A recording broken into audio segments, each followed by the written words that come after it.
ഇന്ന് രാത്രിയിലും ദൈവവചനം ചിന്തിക്കുവാൻ തക്കവണ്ണം കർത്താവിൻ്റെ പാദപീഠത്തിലേക്ക് കടന്നു വന്നിരിക്കുന്ന സ്നേഹിക്കപ്പെട്ട എല്ലാ സഹോദരി സഹോദരന്മാർക്കും എല്ലാ ദൈവമക്കൾക്കും ദൈവദാസന്മാർക്കും യേശു ക്രിസ്തുവിൻ്റെ നിസ്തുല്യ നാമത്തിൽ സ്നേഹവന്ദനം പറയുന്നു. ധനവാന്റെയും ലാസറിന്റെയും ജീവചരിത്രം നമ്മൾ ചിന്തിച്ചു കഴിഞ്ഞു. അതേ തുടർന്ന് കഴിഞ്ഞ ദിവസം ലൂക്കോസിന്റെ സുവിശേഷം 12-ാം അധ്യായത്തിൽ നിന്ന് ധനവാനായ മൂഢന്റെ ഒരു ഉപമയെ സംബന്ധിച്ച്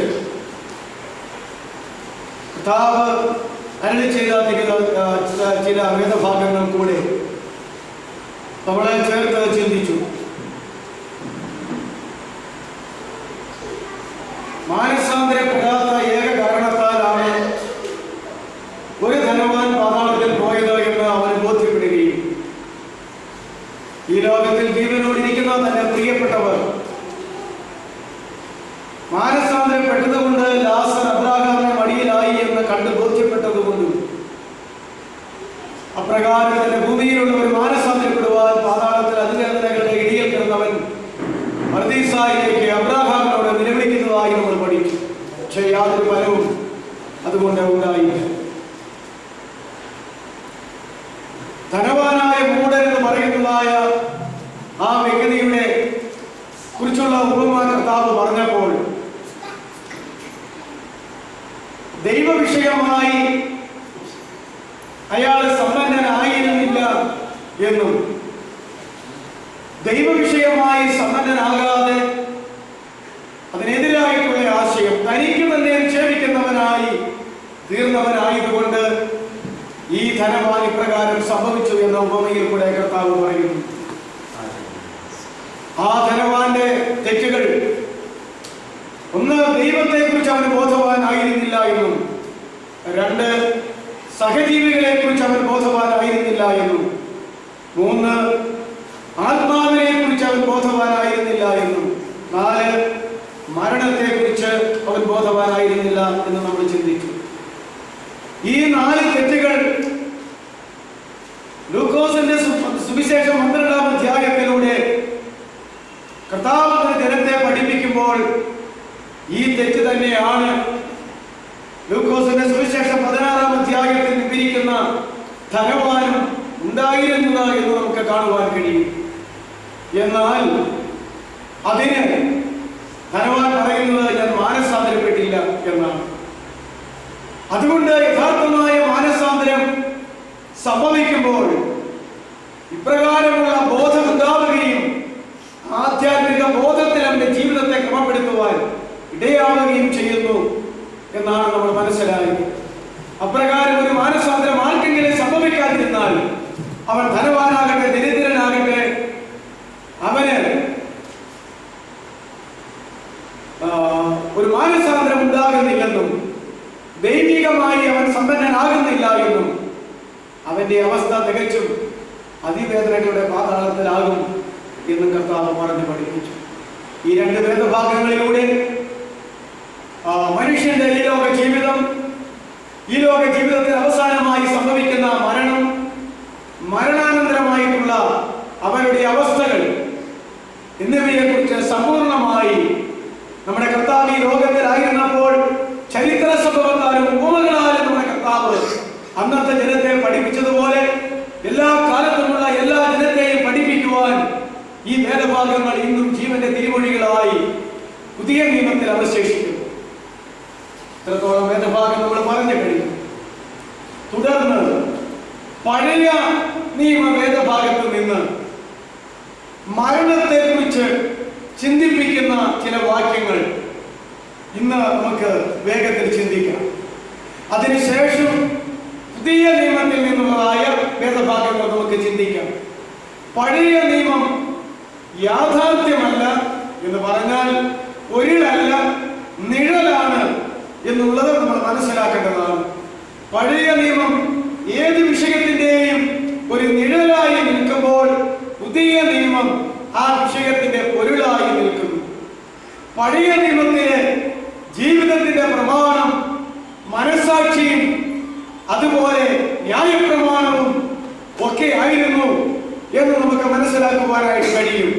ആദാം മുതൽ സ്നാപക യോഹന്നാൻ വരെയുള്ള പഴയ നിയമ കാലഘട്ടത്തെ കുറിച്ച് ചിന്തിക്കുമ്പോൾ മനസാക്ഷിയിലൂടെ ദൈവം ഇടപെട്ടുകൊണ്ടിരുന്ന കാലഘട്ടവും ദൈവം പ്രത്യേകമായി കൊടുത്ത ഇസ്രായേലിനെ നിയമമാക്കിയ ന്യായപ്രമാണത്തിലൂടെയും ദൈവം സംസാരിച്ചു കൊണ്ടിരുന്ന കാലഘട്ടമാകുന്നു എന്ന് മനസ്സിലാക്കുവാൻ കഴിയുന്നു. എന്നാൽ അതൊരു നിഴലാണ്. പുതിയ നിയമമാണ് യാഥാർത്ഥ്യം. പുതിയ നിയമത്തിൽ കർത്താവ് തന്റെ പ്രമാണത്തെ ജനത്തിനായി കൊടുത്തു എന്ന് നാം അറിയുന്നു. ന്യായപ്രമാണത്തിന്റെ പ്രമാണം ന്യായപ്രമാണമാകുന്നുവെങ്കിലും അതിന്റെ അന്തസ്സത്ത അത് ചെയ്യുന്നവർ അതിനാൽ ജീവിക്കുമെന്നുള്ളതാണ്. എന്നാൽ പുതിയ നിയമത്തിന്റെ അന്തസ്സത്ത എന്റെ നീതിമാൻ വിശ്വാസത്താൽ ജീവിക്കും എന്നുള്ളതാണ്. അതുകൊണ്ട് പഴയ നിയമം നമ്മൾ പഠിക്കുമ്പോൾ നിഴലുകളായി എങ്ങനെ പിതാക്കന്മാർ അതിനെ കൈകാര്യം ചെയ്തു, അവരെങ്ങനെ മനസ്സിലാക്കി, അവർക്കെങ്ങനെ പരിശുദ്ധാത്മാവ് അവരുടെ കാലഘട്ടത്തിൽ സംസാരിച്ചു എന്ന് മാത്രമാണ് ഇപ്പോൾ നമ്മൾ ഓർമ്മിക്കുന്നത്. എന്നാൽ ഇന്ന് നമുക്ക് പൊരുളായിരിക്കുന്ന പുതിയ നിയമത്തിലൂടെ അതിന്റെ യാഥാർത്ഥ്യങ്ങളെയും വെളിപ്പെട്ട് കിട്ടിയിരിക്കുകയാണ്. അതുകൊണ്ട് പഴയ നിയമത്തിൽ നിന്ന് വേഗത്തിൽ ചില വാക്യങ്ങൾ നമുക്ക് ചിന്തിക്കാം. അതിനെക്കുറിച്ച് അധികമായിട്ട് വ്യാഖ്യാനിക്കേണ്ട കാര്യമില്ല. വ്യാഖ്യാനം വേണമെങ്കിൽ പുതിയ നിയമത്തിലെ കാര്യങ്ങളെ കുറിച്ചാണല്ലോ ഇന്ന് നമ്മൾ അധികമായിട്ട് വിശദീകരിച്ച് പഠിക്കേണ്ടത്. എങ്കിലും ഈ വിഷയത്തെ കുറിച്ച് ആരെങ്കിലും പഠിപ്പിക്കുകയോ പ്രസംഗിക്കുകയോ പുസ്തകം എഴുതുകയോ ചെയ്തിട്ടുണ്ടെങ്കിൽ, ലേഖനങ്ങൾ എഴുതുകയോ ചെയ്തിട്ടുണ്ടെങ്കിൽ അതിൽ പഴയ നിയമത്തിന്റെ വാക്യങ്ങളും പുതിയ നിയമത്തിന്റെ വാക്യങ്ങളും ഇടകലർന്ന് വരുന്നതിനാൽ അപ്രകാരം ഒരു ചിന്ത നമുക്ക് ആവശ്യമായിരിക്കുന്നു എന്ന് നമ്മൾ മനസ്സിലാക്കേണ്ടതാണ്. പക്ഷേ അത് പറയുകയോ പഠിപ്പിക്കുകയോ പ്രസംഗിക്കുകയോ എഴുതുകയോ ചെയ്യുന്ന ആൾക്ക് പഴയ നിയമവും പുതിയ നിയമവും തമ്മിലുള്ളതായിരിക്കുന്ന വേർതിരിവിനെ കുറിച്ച് ഗ്രാഹ്യമില്ലെങ്കിൽ അതിൽ തന്നെ കുടച്ചലുണ്ടാകാൻ സാധ്യതയുണ്ട്. അത് വായിച്ച് പഠിക്കുന്ന നമ്മൾക്കും അതിനെക്കുറിച്ച് ഗ്രാഹ്യമില്ലെങ്കിൽ ചില തകരാറുകൾ സംഭവിക്കുവാൻ സാധ്യതയുണ്ട്. അതുകൊണ്ട് പഴയ നിയമത്തിൽ ചില വാക്യങ്ങൾ ഇപ്രകാരം വായിക്കാം. ഒന്ന്, സങ്കീർത്തനം 39:5. നിങ്ങൾ എഴുതുന്നതിനോട് കൂടെ ആരെങ്കിലും ഒരാള് വായിച്ചു തരിക.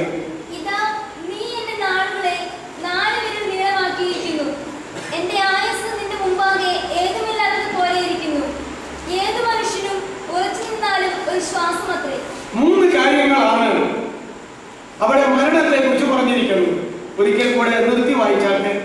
ഇതാ നീ എന്റെ നാളുകളെ 4 വിരൽ നീളമാക്കിയിരിക്കുന്നു. സങ്കീർത്തനക്കാരൻ പറയുകയാണ്, എന്റെ നാളുകളെ 4 വിരൽ നീളമാക്കിയിരിക്കുന്നു. അളക്കുന്നതിന്റെ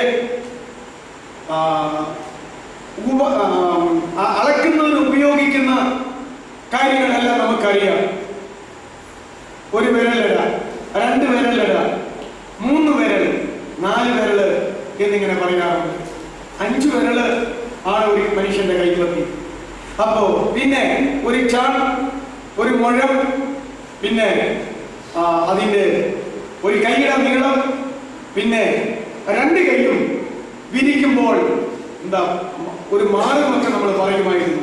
മീറ്റർ, ഈ അളവ് തന്നെ, ഇഞ്ച്, അടി എന്നൊക്കെ ഇങ്ങനെ ഉള്ള വ്യവസ്ഥകളുണ്ട്.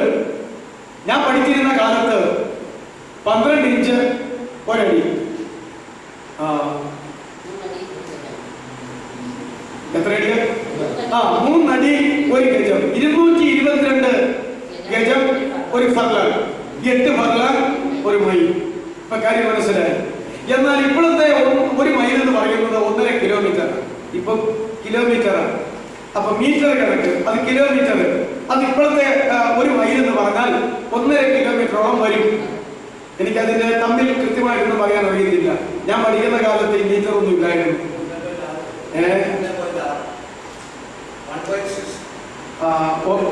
1 മൈൽ 1.6 കിലോമീറ്റർ ആണ്. വേദിസാറ് പറഞ്ഞപ്പോ പണ്ട് പഠിച്ചതാണ്. അതാണ് അളവ്. അപ്പോ 12 ഇഞ്ച് ഒരടി, 3 അടി 1 ഗജം, 222 ഗജം 1 ഫർലാങ്, 8 ഫർലാങ് ഒരു മൈൽ, പിന്നെ ചതുരശ്ര മൈലുകൾ ഇങ്ങനെ പോകും. അപ്പൊ ഇതെല്ലാം അളവിൻ്റെതായ കാര്യങ്ങളാണ്. ആ പഴയ നിയമ പശ്ചാത്തലത്തിലാണ് പറയുന്നത്, എന്റെ ആയുസ് എത്ര പേരുടെ നീളമാക്കി? 4 പേരുടെ നീളമാക്കി എന്ന് പറഞ്ഞാൽ നമുക്കറിയാം. ആദമാണല്ലോ ആദ്യ മനുഷ്യൻ, ഹവ്വായാണല്ലോ ആദ്യ സ്ത്രീ. ഇവരുടെ ആയുസ് മുതൽ വേദപുസ്തക ചരിത്രം പരിശോധിക്കുമ്പോൾ 1000-ഓളം അടുത്ത വർഷം വരെയും ആദമവന്മാരുടെ ആയുസ്സൊക്കെ നമുക്കറിയാം. അത് അവിടെ നിന്ന് താഴോട്ട് പോന്ന് ആയുസിന്റെ കണക്ക് പറയുമ്പോൾ സങ്കീർത്തനം 90-ാം അധ്യായത്തിൽ പറയുകയാ 70 മനുഷ്യന്റെ ആയുസ് 70 സംവത്സരം, ഏറെ ആയാൽ 80 സംവത്സരം. പിന്നെയും പറയുകയാ, ഈ അളവിൽ പറയുകയാ, അതിപ്പോൾ എത്രയായിട്ടുണ്ട്? 4 പേര്. അപ്പോ ഒരു മനുഷ്യന്റെ ആയുസ് ഇത്രയേ ഉള്ളൂ. മരണം പെട്ടെന്ന് സംഭവിക്കുമെന്ന് അതിന്റെ ആശയം. മനുഷ്യന് മരണം പെട്ടെന്ന് സംഭവിക്കും. അതിന്റെ അളവ്, മരണത്തിന്റെ അളവ് 4 വിരൽ എന്നായി പറയുന്നു. അത്രയും വലിയ ആശയമാണ് അവിടെ വെളിപ്പെടുത്തുന്നത്. ബാക്കി വായിച്ചേ. പിന്നെ പറയുകയാ, എന്റെ ആയുസ് എന്ന് പറയുന്നത് ഇനിയിപ്പോ 70-80 സംവത്സരമായാലും അത് നിന്റെ മുമ്പിൽ ഒന്നുമില്ല, നിന്റെ മുമ്പിൽ ഒന്നുമില്ല. മനുഷ്യന്റെ ആദ്യ മനുഷ്യനായിരിക്കുന്ന ആദാം മുതൽ അവസാന മനുഷ്യൻ വരെ അത് ഏത് കാലഘട്ടത്തിൽ എങ്ങനെയാണെന്നുള്ളത് നമുക്കറിയത്തില്ല. ആദിമ നിത്യത മുതൽ പിന്നീടുള്ള ഈ യുഗങ്ങളെ എല്ലാം പഠിച്ചിട്ട് അവസാനം ഒരു നിത്യത ഉണ്ടെന്ന് വേദപണ്ഡിതന്മാർ പറയുന്നു. ആദ്യത്തെ നിത്യത മുതൽ അവസാനത്തെ നിത്യത സമം മലയാളത്തിൽ കാലമില്ലാത്ത കാലം. നിത്യത എന്ന് പറഞ്ഞാൽ എന്താ? കാലമില്ലാത്ത കാലം. കാലം എന്ന് പറയാൻ പാടില്ലാത്തതാണ് നിത്യത. അതുകൊണ്ട് അവസാന നിത്യതയിൽ വരെ നോക്കുമ്പോൾ എന്റെ ആയുസ് നിന്റെ മുമ്പിൽ ഒന്നുമില്ല. ഇതൊക്കെ ദൈവം കൊടുക്കുന്ന ദൈവബോധം അനുസരിച്ച്, ദൈവം മരണത്തെ കുറിച്ച് പഴയ നിയമത്തിലെ വിശുദ്ധന്മാർക്ക് വെളിപ്പെടുത്തി കൊടുത്തിരിക്കുന്നത് അനുസരിച്ച് അവർ വിളിച്ചു പറഞ്ഞ കാര്യങ്ങളാണ്. അവർക്ക് അത്രയും അറിയത്തുള്ളൂ. അടുത്ത വാക്യം കൂടെ വായിച്ചാലേ. നാം ചിന്തിക്കുന്ന പ്രധാനപ്പെട്ട പോയിന്റ് അതാ. ഏത് മനുഷ്യനും ദൈവം മുമ്പിൽ ഉറച്ചു നിന്നാൽ അവനൊരു ശ്വാസം, മനുഷ്യനൊരു ശ്വാസമാണ് എന്ന് സങ്കീർത്തനക്കാരൻ പഠിപ്പിക്കുന്നു. സങ്കീർത്തനം 39:5 അവിടെ എഴുതുന്നത് ഏത് മനുഷ്യനും ഉറച്ചു നിന്നാൽ ഒരു ശ്വാസം. അപ്പോ ഒരു ശ്വാസമാണെങ്കിൽ മനുഷ്യന്റെ മരണം എത്ര അടുത്തായിരിക്കുന്നത് അല്ലേ? ഇത് പറയുമ്പോൾ പക്ഷിക്കും എന്നാ ഉള്ളത്? ശ്വാസം. മൃഗത്തിന് എന്നാ ഉള്ളത്? ശ്വാസം. മനുഷ്യനും എന്താ ഉള്ളത്? ശ്വാസം. ഒരർത്ഥത്തിൽ ശരിയല്ലേ? എല്ലാത്തിനും ശ്വാസമുണ്ട്. ഈ ശ്വാസോച്ഛ്വാസമുണ്ട്. എല്ലാം ചത്തു പോകുമ്പോൾ എന്ത് നനച്ചു പോകുന്നു? ഈ ശ്വാസം നനച്ചു പോകുന്നു. അതിൽ പറജാതി, മേഴജാതി, മൃഗജാതി, മനുഷ്യജാതിയും എല്ലാം ഒരുപോലെ ഇരിക്കുന്നു. അങ്ങനെ ഒരു കാഴ്ചപ്പാടിലാണ് പറയുന്നത്. ഏത് മനുഷ്യനും ഈ ഭൂമിയിൽ ഉറച്ചു നിന്നാൽ, ഈ ഉറച്ചു നിന്നാൽ ഒരു ശ്വാസം എന്ന് പറഞ്ഞാൽ എന്താ? കോൺക്രീറ്റ് ഇട്ട് വലിയൊരു മനുഷ്യനെ ഉറപ്പിച്ചു വെക്കുന്നു. അത് വേറൊരു അർത്ഥത്തിലാണ് പറയുന്നത്. മനുഷ്യന്റെ സ്വയം, മനുഷ്യന്റെ ഉക്ക്, മനുഷ്യന്റെ അഹങ്കാരം, മനുഷ്യന്റെ തൽഭാവം ഇതോട് ചേർന്നിട്ടാണ് ഈ ഉറച്ചു നിൽപ്പ് വരുന്നത്. അല്ലാതെ മറ്റൊരു സ്ഥലത്തുണ്ടോ ഇങ്ങനെ ഉറപ്പിച്ചു വയ്ക്കുന്നുള്ളൂ. എന്ന് പറഞ്ഞാൽ ഒരു പോസ്റ്റൊക്കെ കാണിച്ചു കൊടുത്താൽ ഞാനോ ആരാന്നറിയാവോ? എന്റെ നാട്ടിൽ അറിയാവുന്ന നാട് നടക്കിക്കൊണ്ടിരുന്ന ചില കേമന്മാര്, പ്രമാണിമാര്. പക്ഷേ ഇതൊക്കെ ചാവുന്നതാണെങ്കിൽ ശ്വാസം വിട്ട് നിങ്ങളൊക്കെ കടന്നുപോയി ഇല്ലേ? കായംകുളം കൊച്ചുണ്ണി എന്നൊക്കെ പറയുന്ന ആളെ കുറിച്ച് നിങ്ങളും കേട്ടിട്ടുണ്ട്. ഒരു കാലത്ത് കായംകുളത്തുള്ള ഒരു വീരനായിരുന്നു കേട്ടിട്ടുള്ളത്. കായംകുളം കൊച്ചുണ്ണി എന്ന് പറഞ്ഞാൽ ആ കാലത്ത് ആളുകൾ എന്ത് ചെയ്യുമായിരുന്നു? പേടിക്കുമായിരുന്നു. ഇദ്ദേഹത്തോട് എതിർക്കാനോ നേരെ നിൽക്കാനുമായിട്ട് ആർക്കും സാധ്യമല്ല എന്നാ പറയുന്നു. അപ്പൊ ഇങ്ങനെയുള്ള ഒരുപിടി നാട് നടക്കുന്ന ആളുകൾ, അങ്ങനെയുള്ളതായിരിക്കുന്ന വമ്പന്മാരെ ഉദ്ദേശിച്ചാ പറയുന്ന മനുഷ്യ, നീ എവിടെയെങ്കിലും ഉറച്ചു നിന്ന് വലിയ പൊങ്ങച്ചം പറഞ്ഞുകൊണ്ടിരുന്നാലും നീ ആരാ? ഒരു ശ്വാസമാണ്. ശ്വാസം ഇങ്ങനെ എടുത്തുകൊണ്ടിരിക്കുന്നു. ശാസ്ത്രീയമായിട്ട് ഇവിടെ വെച്ചിരിക്കുന്ന വായു, മനുഷ്യർക്ക് ശ്വസിക്കാൻ വേണ്ടി അന്തരീക്ഷത്തിൽ ക്രമീകരിച്ചിരിക്കുന്ന വായു മനുഷ്യൻ അകത്തേക്ക് വലിക്കുന്നു. എന്നിട്ട് അകത്തുള്ള ഉപകരണങ്ങളൊക്കെ പെട്ടെന്ന് കൈകാര്യം ചെയ്തിട്ട് ഈ വായുവിൽ നിന്ന് ശാസ്ത്രീയമായിട്ട് പറഞ്ഞാൽ ഇത്രയൊക്കെ ഞാനും പഠിച്ചിട്ടുള്ളൂ, എനിക്ക് ബാക്കി അറിയത്തില്ല. അതില് കാർബൺ ഡൈ ഓക്സൈഡ് പുറത്തു വിട്ടിട്ട് ഓക്സിജൻ അകത്തേക്ക് എടുക്കുന്നു. ഇങ്ങനെയാ മനുഷ്യൻ ജീവിക്കുന്നത്. അതുകൊണ്ട് ഈ വായു അകത്തേക്ക് വലിക്കാനും പിന്നെ അത് പുറത്തേക്ക് വിടാനും, അകത്തേക്ക് വലിച്ച വായു പുറത്തേക്ക് വിടുന്നില്ലെങ്കിൽ ഇതോടുകൂടെ മനുഷ്യന്റെ അവസ്ഥ കേറുന്നു. പിന്നെ ഇപ്പൊ പറഞ്ഞു കേട്ടിട്ടുണ്ട്, ഞാനും പ്രസംഗിച്ചിട്ടുണ്ട്, ശാസ്ത്രീയരെന്ന് എനിക്ക് അറിയാൻ മേല, അവനവന്റെ ഹാർട്ടിരിക്കുന്നിടത്ത് കൈവച്ച് നോക്കുക. ഇത് ഈ വേദപുസ്തകത്തിൽ പറയുന്ന ഹൃദയമല്ല, ഇത് ഈ മനുഷ്യ ശരീരത്തിനകത്ത് ഈ രക്തം ചങ്കത്ത് നടക്കുന്ന 4 അവയൊക്കെയുള്ള ഏത് മനുഷ്യനെ ഇങ്ങനെ പിടിപ്പിച്ചിട്ടുണ്ട് സാറുമാര്. എടാ നിന്റെ ചങ്കിത്രേ ഉള്ളൂ എന്ന് പറഞ്ഞിട്ടുണ്ട്. ഇതിനാൽ അങ്ങോട്ട് അപ്പൊ എല്ലാ മനുഷ്യന്റെയും ഈ ആർട്ട് എന്ന് പറയുന്ന അവരുടെ കൈ ഇങ്ങനെ പിടിച്ചാൽ അത്രയും വലിപ്പം വരുവോളെന്നാണ് പറയുന്നത്. ഞാൻ ഇന്നും പോയി കണ്ടിട്ടില്ല, പഠിപ്പിച്ചതല്ലേ അറിയാവുള്ളൂ. എന്നിട്ട് 4 അവയുണ്ട്. അവിടെയാണല്ലോ ഈ വാൽവും, അവിടെയാണല്ലോ ഈ ആർട്ടിനെല്ലാം ബൈപ്പാസും എല്ലാം ഇപ്പൊ നടക്കുന്നത്. അപ്പോ ഇങ്ങനെയുള്ളതായ ഒരു സംഗതി. എന്നിട്ട് ഈ കൈ വെച്ച് നോക്കുമ്പോൾ ഇവിടെ ഇത് അടിക്കുന്ന കാണാം അല്ലേ? ഡോക്ടർമാർക്ക് നോക്കുമ്പോൾ വലിയ ശബ്ദത്തിൽ കാണാൻ, നമുക്ക് തന്നെ അറിയാമല്ലോ ഈ കൈ ഇവിടെ പ്രസ് ചെയ്ത് കഴിയുമ്പോൾ ഇങ്ങനെ ഒരു അടിപ്പ്. അതുകൊണ്ട് ഞാനും എന്റെ ആയുസ് എന്തോരമുണ്ട്, എന്റെ കൈ എന്റെ ഹാർട്ടിൽ വെച്ചാൽ 1 ടിക്ക് അടിച്ചിട്ട് അടുത്ത ടിക്ക് അടിക്കുന്നില്ലെങ്കിൽ എന്റെ ആയുസ്. അപ്പൊ നീയും നിന്റെ മരണവും തമ്മിൽ എത്രത്തോളം അകലമുണ്ട്? നിന്റെ കൈ നിന്റെ ഹാർട്ടിൽ വെച്ചാൽ അത് ടിക് എന്ന് അടിച്ചിട്ട് അടുത്ത ടിക്ക് അടിക്കുന്നില്ലെങ്കിൽ അറ്റാക്ക് തീർന്നു. ഇത്ര എല്ലാ അകലമൊന്നും. അതുകൊണ്ടാണ് പറയുന്നത് ഒരു ശ്വാസം. ഈ നമ്മുടെ കേരളത്തിൽ ഈ കരിയില മൃഗങ്ങളിൽ ഏറ്റവും വലുതേതാണ് ആന. ഒരേ സൈസ് ആനയൊക്കെ ഇപ്പം ഈ കാലഘട്ടത്തിൽ എല്ലാം അറിയാം. ഏറ്റവും വലിയ ആനകളെയൊക്കെ ഇങ്ങനെ പെരുന്നാളിനും ഉത്സവത്തിനും എല്ലാം എഴുന്നേറ്റ് നടക്കുമ്പോൾ നമുക്കത് കാണാനായിട്ട് കഴിയും. ഈ ആനയ്ക്കും എന്നതാ ഉള്ളൂ ഒറ്റ ശ്വാസം. ഈ ആനയെ കൊണ്ട് തടി പിടിപ്പിക്കുന്നത് എന്നാണ് ഞാൻ ചോദിച്ചു കഴിഞ്ഞപ്പോഴാണ് പറഞ്ഞത്. കാരണം വേറെ സംഗതികളായാൽ ഈ ഒറ്റ ശ്വാസത്തിൽ പിടിക്കാൻ കഴിയുന്ന ഏറ്റവും വലിയ ശക്തിയുള്ള മൃഗം ആന. ഒറ്റ ശ്വാസം. ആനയുടെ ശ്വാസവും ഇത് കണക്ക് അകത്തേക്ക് വലിക്കുകയും എടുക്കും നിന്ന് പോയാൽ ആന എന്ത് ചെയ്യും? ആന ചത്തു അല്ലെങ്കിൽ ആന കരിഞ്ഞു എന്നൊക്കെ പറയും. ശരിയല്ലേ? അപ്പൊ ഞാൻ ആലോചിച്ച് നോക്കിയപ്പം ഈ വലിയ വണ്ടികൾ, എത്ര ചക്രമുള്ള വണ്ടിയാ, കണ്ണിലെ ഒരു പറളാനുള്ള നീളമുള്ള വണ്ടികളൊക്കെ ഇതിലെ പോകുന്നേ. എത്ര വീല, 24, 34 ഒക്കെ വീലുള്ള ഇങ്ങനെ ഇത്ര പ്രാവശ്യമായിട്ട് ഇങ്ങനെ ഇത് ഭയങ്കര സാധനങ്ങൾ കയറ്റിക്കൊണ്ട് പോകുന്ന വണ്ടി. ഈ വണ്ടി എല്ലാം എന്ത് വിലയാ? എന്നിട്ട് ഈ വണ്ടി എല്ലാം കൂടെ അതിന്റെ വണ്ടിയുടെ ഉപകരണങ്ങൾ എന്നതാ? ഇരുമ്പ്, ഉരുക്ക്, പിന്നെ നിങ്ങൾക്കറിയാം ഇതെല്ലാം കൂടെ എന്താ ഫിറ്റ് ചെയ്ത് വെച്ചേക്കുന്നേ? ടയറ്, റബ്ബറ് അല്ലേ? ഈ ടയറിനകത്ത് എന്നതാണ് റബ്ബറും കൊണ്ടുള്ള ട്യൂബ് അല്ലേ? അതിന് ട്യൂബ് തന്നെ പറയണേ. ഈ ട്യൂബിനകത്ത് എന്നതാണ്? അതല്ലേ ടയർ വെടിപൊട്ടി എന്നൊക്കെ പറഞ്ഞു കഴിഞ്ഞാൽ എന്നാന്ന് ഞാൻ ഓർത്തിട്ടുണ്ട്. അപ്പൊ ഇതെല്ലാം അപ്പൊ ഈ 32 അല്ലെങ്കിൽ 34, 24 ചക്രമുള്ള ഈ റോഡിൽ ഓടുന്ന വലിയ വണ്ടികൾ എന്നതായി ഓടുന്നത് കുറച്ച് നിൽക്കുന്നതും ശ്വാസത്തേൽ. ശരിയല്ലേ? ശ്വാസത്തേലല്ലേ? പിന്നെ അല്ലാത്തതുണ്ട്. മിച്ചിലൊതുക്കി എന്നൊക്കെ പറയുന്നതും ഇരുമ്പ് ചക്രം കൊണ്ട് കട വെച്ച് പോകുന്നത് കണ്ടില്ലേ? ഒരു മണിക്കൂർ കൊണ്ട് എന്തോരാ അത് പോണത്. ഇരുമ്പ് ചക്രം കറക്കി പോണത്. അത്തേലും മനുഷ്യന് യാത്ര ചെയ്ത അതിലും ഭേദം അവൻ ഇരുന്ന് നിരങ്ങുവാണ്. ശരിയല്ലേ? അപ്പോ അങ്ങനത്തെ ചക്രം വെച്ചാൽ ഈ മിച്ചിൽ ഒതുക്കാൻ അല്ലാതെ വേറെ കൊണ്ടൊന്നും ഉള്ളൂ, കൊള്ളത്തില്ല. എത്ര വിലപിടിപ്പുള്ള കാരണ. ഈയിടെ കാറിന്റെ കാര്യം വായിച്ചു. അതിന്റെ പേര് ഇന്നാളെ ഞാൻ ആരാണ് പറഞ്ഞു തന്നതാ? അല്ലെന്നേ, വലിയ വിലയുള്ള റോൾസ് റോയ്സ്. വേറെ വാക്കിയല്ലേ ഉള്ളൂ, ഇത്രേ ഉള്ളൂ. റോയ്സ് എന്നാ? Rolls Royce. ഈ കാലിന്റെ ചക്രം എന്നതാ? ആ കാലിന്റെ ചക്രം എന്നതാ? ഇതല്ലേ ടയറും അല്ലേ? നോക്കിയേ, ഈ ഭൂമിയുടെ മുകളിലേക്ക് ഓടുന്ന കാലിന്റെ പേരുകളും വിലകളും ഒക്കെ അപ്പൊ നമുക്കറിയാം. എന്നിട്ട് ഇന്ന് കുമ്പാസ് പറയാറില്ലേ? മാരുതയിട്ടുണ്ടാണ് അതിനടാ വകുപ്പുള്ളൂ. ഇതിന്റെ റോൾസ് റോയ്സ്. അതിനെത്രയാ വില? എനിക്കറിയാൻ വേണം.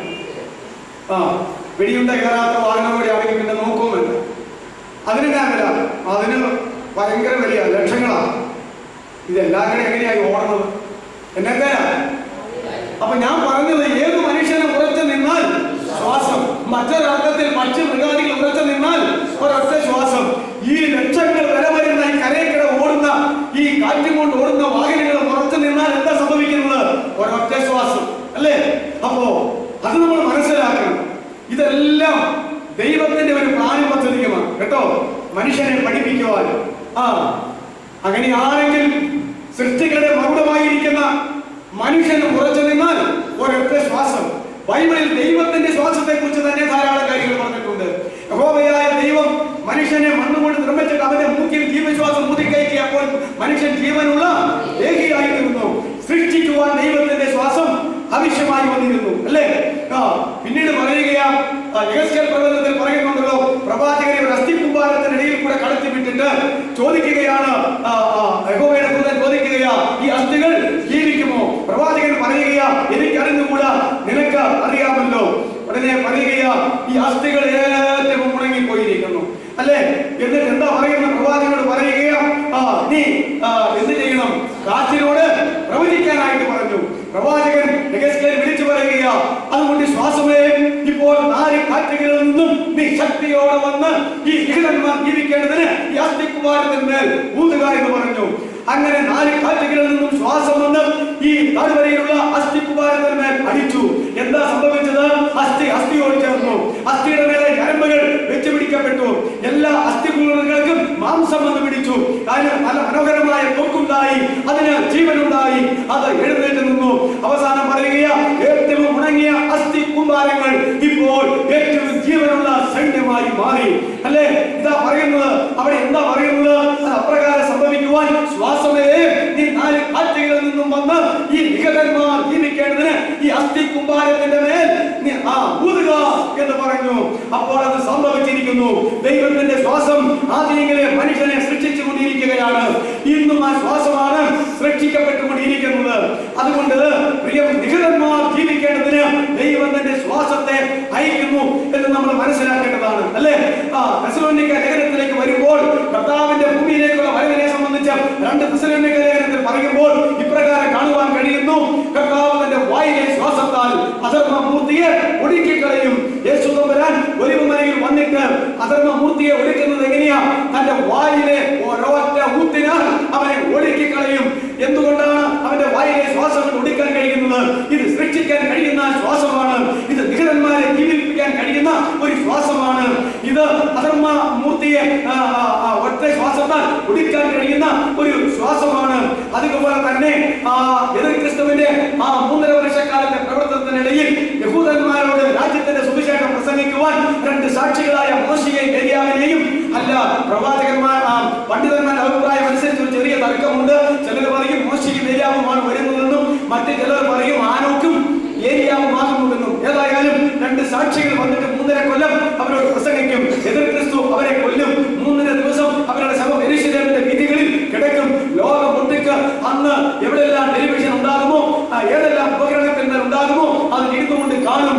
അങ്ങനെ അവർ സന്തോഷിക്കും. ജനത്തോട് ദൈവത്തിന്റെ ദൂത് അറിയിച്ച് അവരെ ഞെരുക്കിയ അന്തിക്രൈസ്തവ ജനത്തെ ഞെരുക്കിയ അന്തിക്രിസ്തുവിനെ ഞെരുക്കിയ 2 ദൈവദാസന്മാരെ ഇപ്പോൾ അന്തിക്രിസ്തു കൊന്നതുകൊണ്ട് ലോകം 3.5 ദിവസത്തേക്ക് അതേ സന്തോഷം പ്രഖ്യാപിക്കും. എല്ലാവരും മരിച്ചാൽ ദുഃഖാചരണം നടത്തുമ്പോൾ അന്ന് ഈ ദൈവത്തിന്റെ ദാസന്മാർ മരിച്ചതുകൊണ്ട് ലോകമൊട്ടുക്ക് 3.5 ദിവസത്തേക്ക് സന്തോഷം പ്രഖ്യാപിക്കും.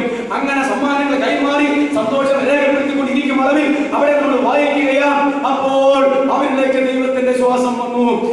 സ്വർഗ്ഗത്തിൽ നിന്നൊരു ശബ്ദം കേട്ടു, ഇവിടേക്ക് കയറി വരികയും പെട്ടെന്നൊരു ശ്വാസം വന്ന് ഏലിയാവും മോശയും ലിഖിതന്മാർ ജീവിച്ചു.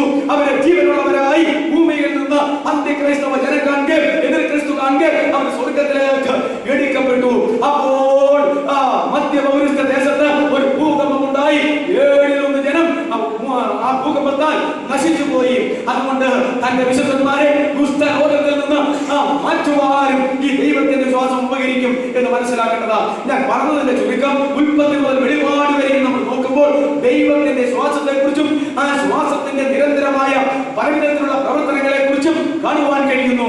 അതുപോലെ തന്നെ ഉൽപ്പത്തി മുതൽ വെളിപാട് വരെ വായിക്കുമ്പോൾ ജീവനുള്ളതിന്റെ ശ്വാസത്തെ കുറിച്ചെല്ലാം അവിടെ രേഖപ്പെടുത്തിയിട്ടുണ്ട്.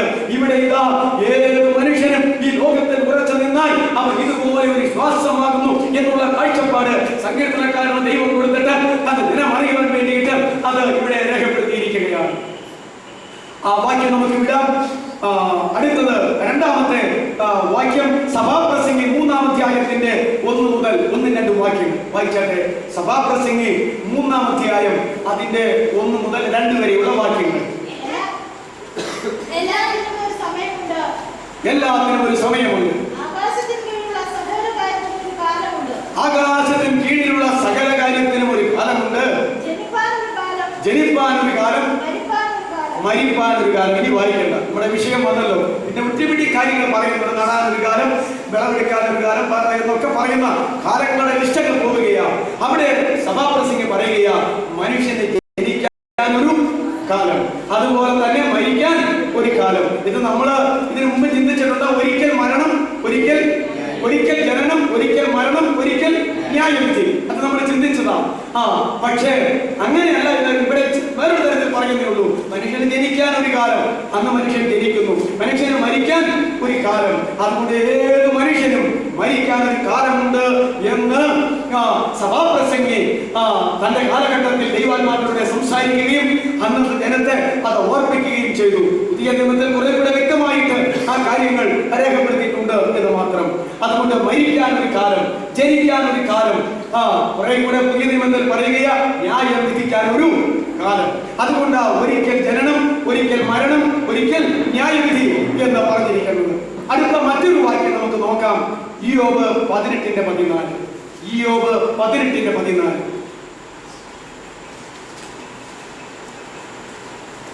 സങ്കീർത്തനത്തിന്റെ പുറകെ അവനെ ആശ്രയിച്ച കൂടാരത്തിൽ നിന്ന് അവന്റെ പേര് പറഞ്ഞു പോകും. ഘോര രാജാവിന്റെ അടുക്കിലേക്ക് അവനെ കൊണ്ടുപോകും. ഇയ്യോബ് 18:13 മുതൽ വായിച്ചേ. അത് അവന്റെ ദേഹാംഗങ്ങളെ തിന്നുകളയും.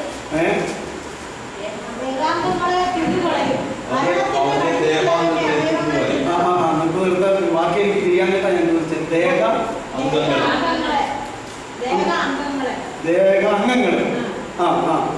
ദേഹ അംഗങ്ങളെ തിന്നുകളയും. മരണത്തെ കുറിച്ച് അവിടെ പറഞ്ഞു വരുന്നത്. വീണ്ടും മരണത്തിന്റെ അവന്റെ അവയവങ്ങളെ തിന്നുകളയും. വീണ്ടും അവൻ ആശ്രയിച്ച കൂടാരത്തിൽ നിന്ന് അവന്റെ പേര് എന്ന് വെച്ചാൽ ആത്മാവിൽ വിടുന്ന കാര്യമായി പറയുന്നത്. വീണ്ടും ഘോര രാജാവിന്റെ അടുക്കലേക്ക് അവനെ കൊണ്ടുപോകും. മതി. എന്താ പറഞ്ഞിരിക്കുന്നത്? മരണം എന്ന് പറയുന്നത് ഒരു ഘോര രാജാവാണ് എന്ന് ഇവിടെ ഇയ്യോബ് വിളിച്ചു പറയുന്നു. മരണം ഒരു ഘോര രാജാവാണ്. ഇയ്യോബിന്റെ കഷ്ടതകളെ കുറിച്ച് ഞാൻ പറയാതെ നിങ്ങൾക്കറിയാം. ഊസ് ദേശത്ത് നേരുള്ളവനും നീതിമാനും നിഷ്കളങ്കനും ദോഷമിട്ടകലുന്നവനുമായ ഒരു മനുഷ്യനുണ്ടായിരുന്നു. ദൈവം 4 സർട്ടിഫിക്കറ്റ് ആ മനുഷ്യന് കൊടുത്തു. ദൈവത്തിന്റെ സർട്ടിഫിക്കറ്റുകൾ, ദൈവത്തിന്റെ അവാർഡുകൾ. അത് പഴയ നിയമത്തിലും പുതിയ നിയമത്തിലും നമ്മൾ പഠിക്കേണ്ട ഒരു വിഷയമാണ്. നമുക്ക് എന്ത് സർട്ടിഫിക്കറ്റാണ് ദൈവം നൽകാൻ പോകുന്നത്? പഴയ നിയമത്തിൽ മിക്കവാറും ആളുകൾക്കില്ലേ? ദാനിയേൽ എന്താ അവനെ കുറിച്ച് പറയുന്നത്?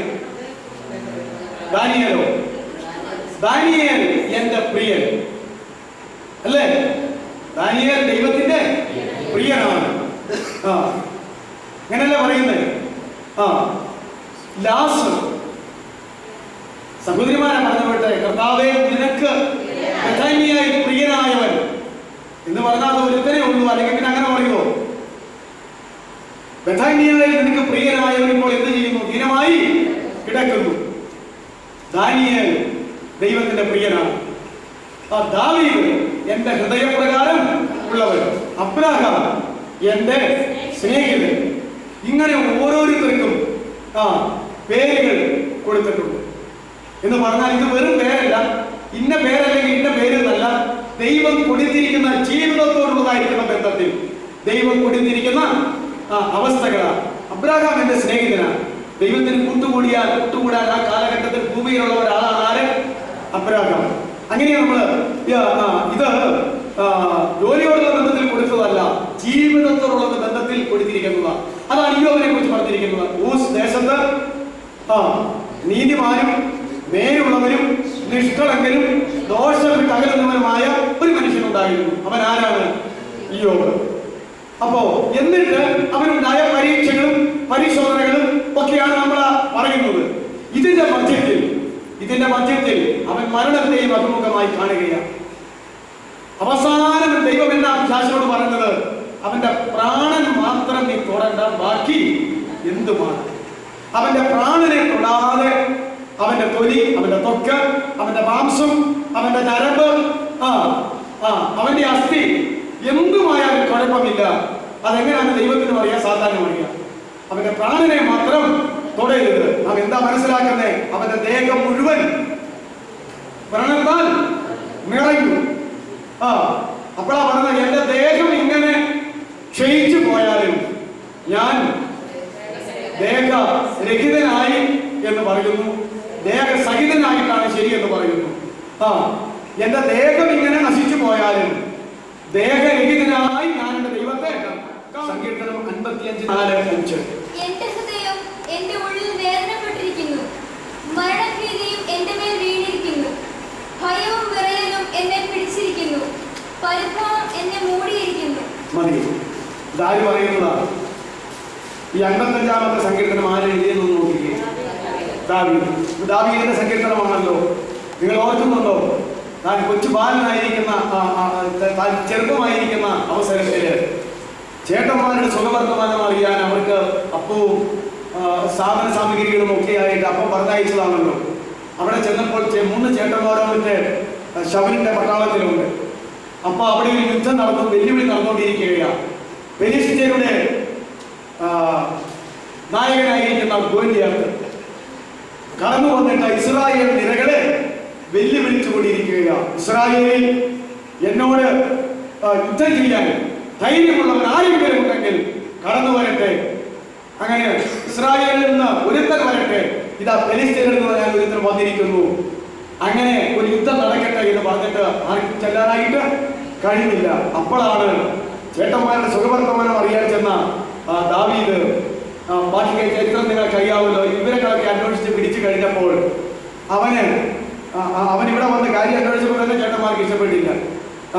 ഞങ്ങളുടെ വിവരം പറഞ്ഞ ഞങ്ങൾക്ക് പലഹാരമൊക്കെ ആയിട്ട് അപ്പനയച്ചവൻ കാര്യം നടത്തി വീട്ടിൽ പോകാനുള്ള ഒരു വലിയ പുലിയായി ഞങ്ങൾ ഈ ചേട്ടന്മാരുടെ സൈന്യത്തിൽ വലിയ വലിയ ആളുകളായിട്ടുള്ളപ്പം സൈന്യനിരയിലേക്ക് കടത്തി യുദ്ധക്കാര്യം അന്വേഷിക്കാൻ പോയ പിള്ളേന്നൊക്കെ പറഞ്ഞ് വഴക്ക് പറയുകയാണ്. അവസാനം നിങ്ങൾക്ക് മനസ്സിലായി ഗോലിയാത്തിനോട് പടപെടാനായിട്ട് ആരാ ഇറങ്ങി തിരിച്ചത്?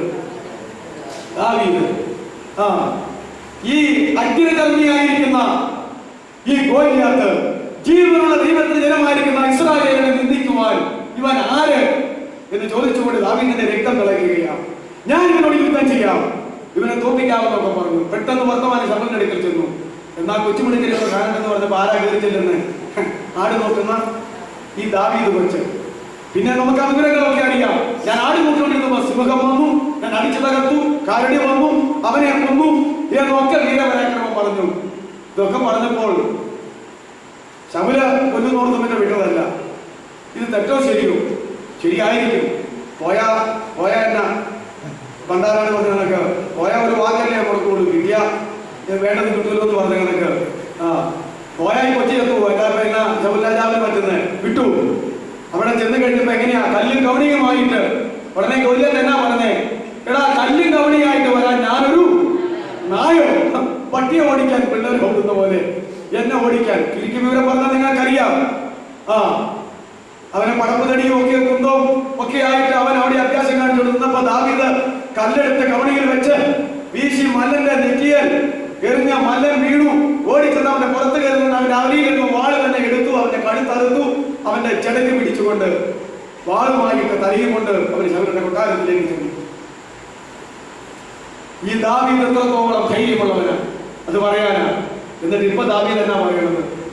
ഈ ഫെലിസ്ത്യ മല്ലനെ കൊച്ചു പൈതലായിരിക്കുന്ന ദാവീദ് ഒറ്റയ്ക്ക് നേരിട്ട് കൊന്നു മുടിച്ച് ഇസ്രായേലിന്റെ നിന്ന നീക്കി ജീവിക്കുന്ന ദൈവം യഹോവയായ ദൈവമാകുന്നുവെന്ന് ഫെലിസ്ത്യനെ നടുക്കിയ ഈ കൊച്ചു ദാവീദ് ഇപ്പോൾ എന്താ സങ്കീർത്തനത്തിൽ പറയുന്നു? ഒന്നോട് വായിച്ചാട്ടെ.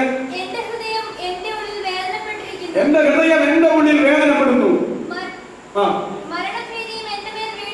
എന്റെ മേലൊരു മരണഭീതി വീണിരിക്കുന്നു, ഭയവും വിറയലും എന്നെ പിടിച്ചിരിക്കുന്നു.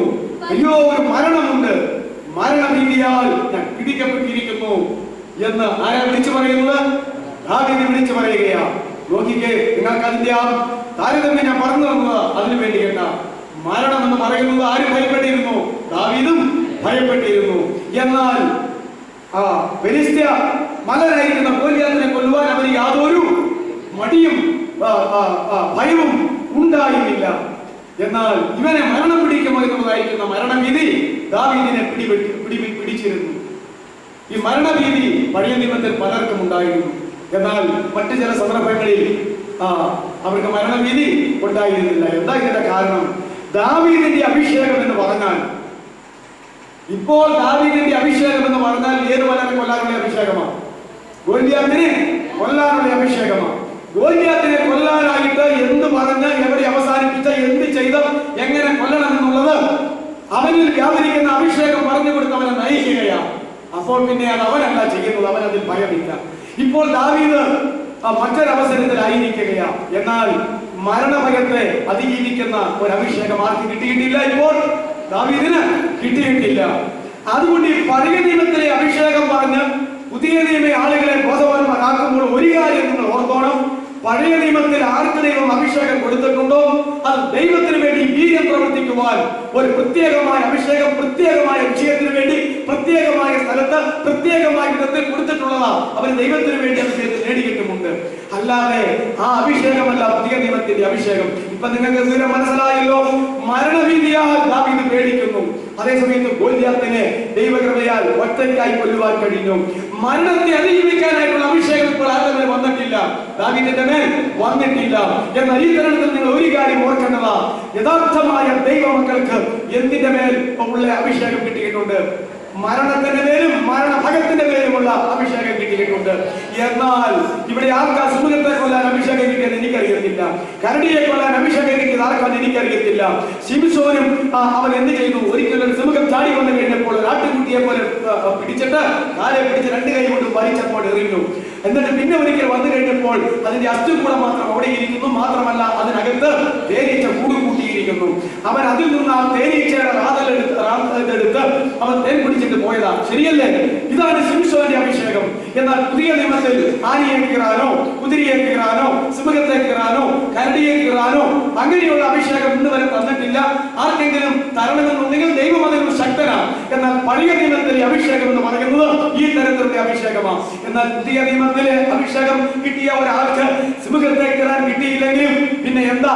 അകത്തിരിക്കുന്ന പാപമാകുന്ന സിംഹത്തെ, അകത്തിരിക്കുന്ന കരടിയാകുന്ന സിംഹത്തെ, അകത്തിരിക്കുന്ന ഓരോ വന്യമൃഗങ്ങളെ, പാപത്തിന്റെ വന്യമൃഗങ്ങളെ തകർത്തടിക്കാനായിട്ടുള്ള വിശുദ്ധിയുടെ ഒരു അഭിഷേകമാണ് പുതിയ നിയമത്തിൽ കൊടുക്കുന്നത്. അത് നമ്മൾ ഓർക്കേണ്ടതാണ്. എന്നാൽ അത് മാത്രമല്ല, മരണത്തിന്റെ മേലും മരണഭയത്തിന്റെ മേലുമുള്ള അഭിഷേകം പുതിയ നിയമത്തിലെ ആത്മാവിനാൽ ദൈവം തന്റെ മക്കൾക്ക് കൊടുക്കുകയാണ്. മരണത്തെ ഭയപ്പെടുന്ന ഒരു ദൈവ പൈതൽ യഥാർത്ഥമായ ദൈവജീവനിലേക്ക് വന്നിട്ടില്ല എന്നുള്ളതാണ് അതിന്റെ അർത്ഥം. അതുകൊണ്ട് നിങ്ങൾ ആരും പേടിക്കേണ്ട. മരണത്തെ കുറിച്ച് രക്ഷിക്കപ്പെട്ടതേ മരണഭയമൊക്കെ പെട്ടെന്ന് അങ്ങ് മാറില്ല. അത് മെല്ലെ ദൈവം തമ്മിൽ മാറ്റി തരികയും ചെയ്യും. അതുകൊണ്ട് ദാവീദിന് മരണഭയം ഉണ്ടായിരുന്നു. എന്നാൽ അവൻ എന്ത് ഭയമില്ലായിരുന്നു? അവൻ ചെയ്ത വീരപരാക്രം ആളുകളെ നോക്കിക്കൊണ്ടിരുന്നപ്പോൾ അവന് സിംഹത്തെ കരടിയെ കൊല്ലാൻ അവന് ഭയമുണ്ടായിരുന്നു? ഇല്ല, ഒന്നും ഉണ്ടായിരുന്നില്ല. എന്നാൽ ഒരു കാര്യം നമ്മൾ മനസ്സിലാക്കേണ്ടതാണ്, ദാവീദ് ഇവിടെ മരണഭയത്തിന്മേൽ അവൻ ഇറക്കുന്നു. അപ്പോ അതുകൊണ്ട് ദാവീദ് പറഞ്ഞു, മരണഭയം എനിക്കുണ്ട് മക്കളെ എന്നവൻ വിളിച്ചു പറയുകയാണ്. അത് മിക്കവാറും എല്ലാവർക്കും ഉണ്ടായിരുന്നതാണ്. പുതിയ നിയമത്തിലെ മരണഭയത്തെ കുറിച്ച് നമുക്ക് പിന്നീട് പുതിയ നിയമത്തിലെ വാക്യം വായിക്കുമ്പോൾ ഇതിന്റെ ബാക്കി വിശദീകരിക്കാം. അടുത്ത വാക്യത്തിലേക്ക് നമുക്ക് കടന്നു പോകാം.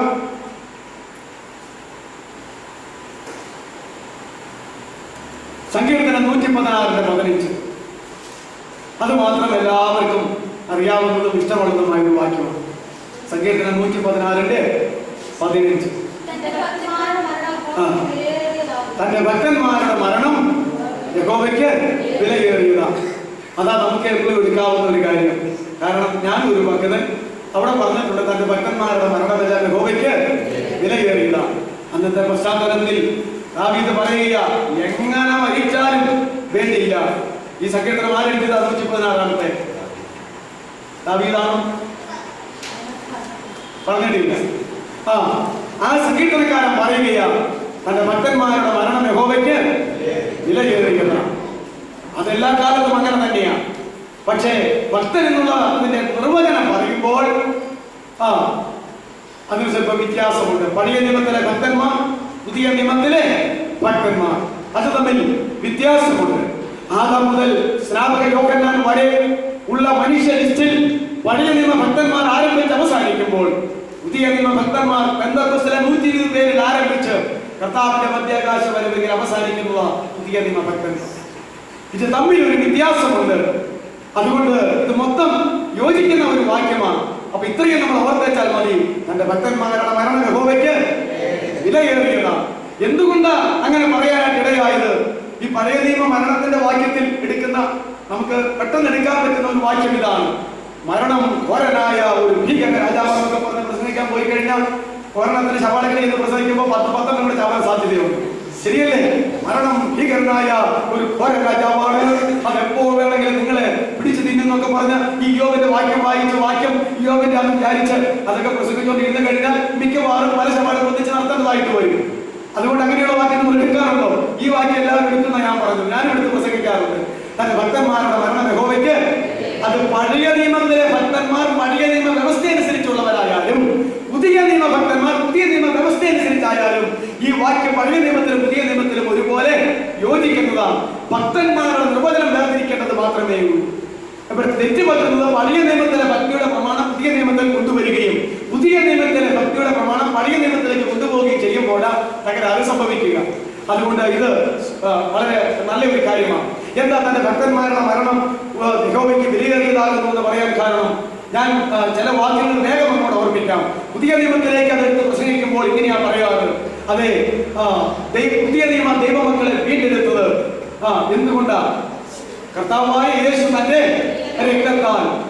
1 പത്രോസ് 1:18-19 ഗർഭവും പിതൃപാരമ്പര്യമുള്ള നിങ്ങളുടെ അടപ്പിൽ നിന്ന് നിങ്ങളെ വീണ്ടെടുത്തിരിക്കുന്നത് പൊന്നെ വെള്ളി മുതലായ അടിഞ്ഞു പോകുന്ന വസ്തുക്കളെ കൊണ്ടല്ല, ക്രിസ്തു എന്ന സന്തോഷവും നിഷ്കളങ്കവുമായ കുഞ്ഞാടിന്റെ വിലയേറിയ രക്തം കൊണ്ടത്രേ. അപ്പോ വിലയേറിയ രക്തം കൊണ്ട് വീണ്ടെടുത്തതിനാൽ വീണ്ടെടുക്കപ്പെട്ടവരുടെ മരണവും ദൈവത്തിന് വിലയേറിയതാണ്. അതിന്റെ അടിസ്ഥാനം വിലയേറിയ രക്തത്താൽ വീണ്ടെടുക്കപ്പെട്ടു എന്നുള്ളതാണ്. എന്നിട്ട് പത്രോസിന്റെ ലേഖനത്തിലേക്ക് കടന്നു വരുമ്പോൾ നമ്മുടെ വിശ്വാസം വിലയേറിയ വിശ്വാസമാണ്. പുതിയ നിയമത്തിലെ ദൈവമക്കളുടെ വിശ്വാസത്തിന്റെ പ്രത്യേകത എന്താ? അത് പഴയ നിയമത്തിനേക്കാൾ ദൈവത്തിന്റെ സന്നിധിയിൽ വിലയേറിയ വിശ്വാസമാണ്. 3, നമ്മുടെ വിലയേറിയ വിശ്വാസത്തിന്റെ പരിശോധന അതിനേക്കാൾ വിലയേറിയതാണ്. വിലയേറിയ വിശ്വാസം പ്രാപിച്ചിരിക്കുന്ന ദൈവമക്കൾക്കെല്ലാം പരിശോധനകൾ ഉണ്ടാകും. എന്നാൽ ആ വിശ്വാസം വിലയേറിയതായതിനാൽ വിശ്വാസത്തിന്റെ പരിശോധനയും ദൈവസന്നിധിയിൽ വിലയേറിയതാണ്. പത്രോസിന്റെ ലേഖനത്തിൽ പിന്നെയും പറയുന്നു, വിലയേറിയ വാഗ്ദത്തങ്ങൾ ദൈവം നമുക്കായി വച്ചിരിക്കുന്നു. വിലയേറിയ വാഗ്ദത്തങ്ങൾ ദൈവം നമുക്കായി വച്ചിരിക്കുന്നു. ഇങ്ങനെ വിലയേറിയ ദാനങ്ങൾ ദൈവം നമുക്കായി നൽകിയിരിക്കുന്നു. ക്രിസ്തു എന്ന ദാനം, പരിശുദ്ധാത്മാവെന്ന ദാനം, ദൈവസഭ എന്ന ദാനം, ദൈവദാസന്മാരെന്ന ദാനം, ദൈവത്തിന്റെ കൃപാവരങ്ങൾ എന്ന ദാനം, ഇതൊക്കെയും ദൈവത്തിന്റെ വിലയേറിയ ദാനമാ. പറഞ്ഞു തീരാത്ത ദാനം നിമിത്തം ദൈവത്തിന് സ്തോത്രം. പരിശുദ്ധാത്മാവെന്ന ദാനം നിങ്ങൾക്ക് ലഭിക്കും. ആത്മാവെന്ന ആദ്യദാനം പ്രാപിച്ചിരിക്കുന്ന നിങ്ങൾ എന്നൊക്കെ ഇങ്ങനെ പറയുമ്പോൾ ഇതെല്ലാം വിലയേറിയതാകുന്നു എന്ന് നമ്മൾ മനസ്സിലാക്കേണ്ടതാണ്. അതുപോലെ തന്നെ സഹോദരിമാരുടെ അകത്തെ മനുഷ്യനെ അലങ്കരിക്കുന്നത് എന്താണ്? അവിടെയും എന്താ പറഞ്ഞിരിക്കുന്നത്?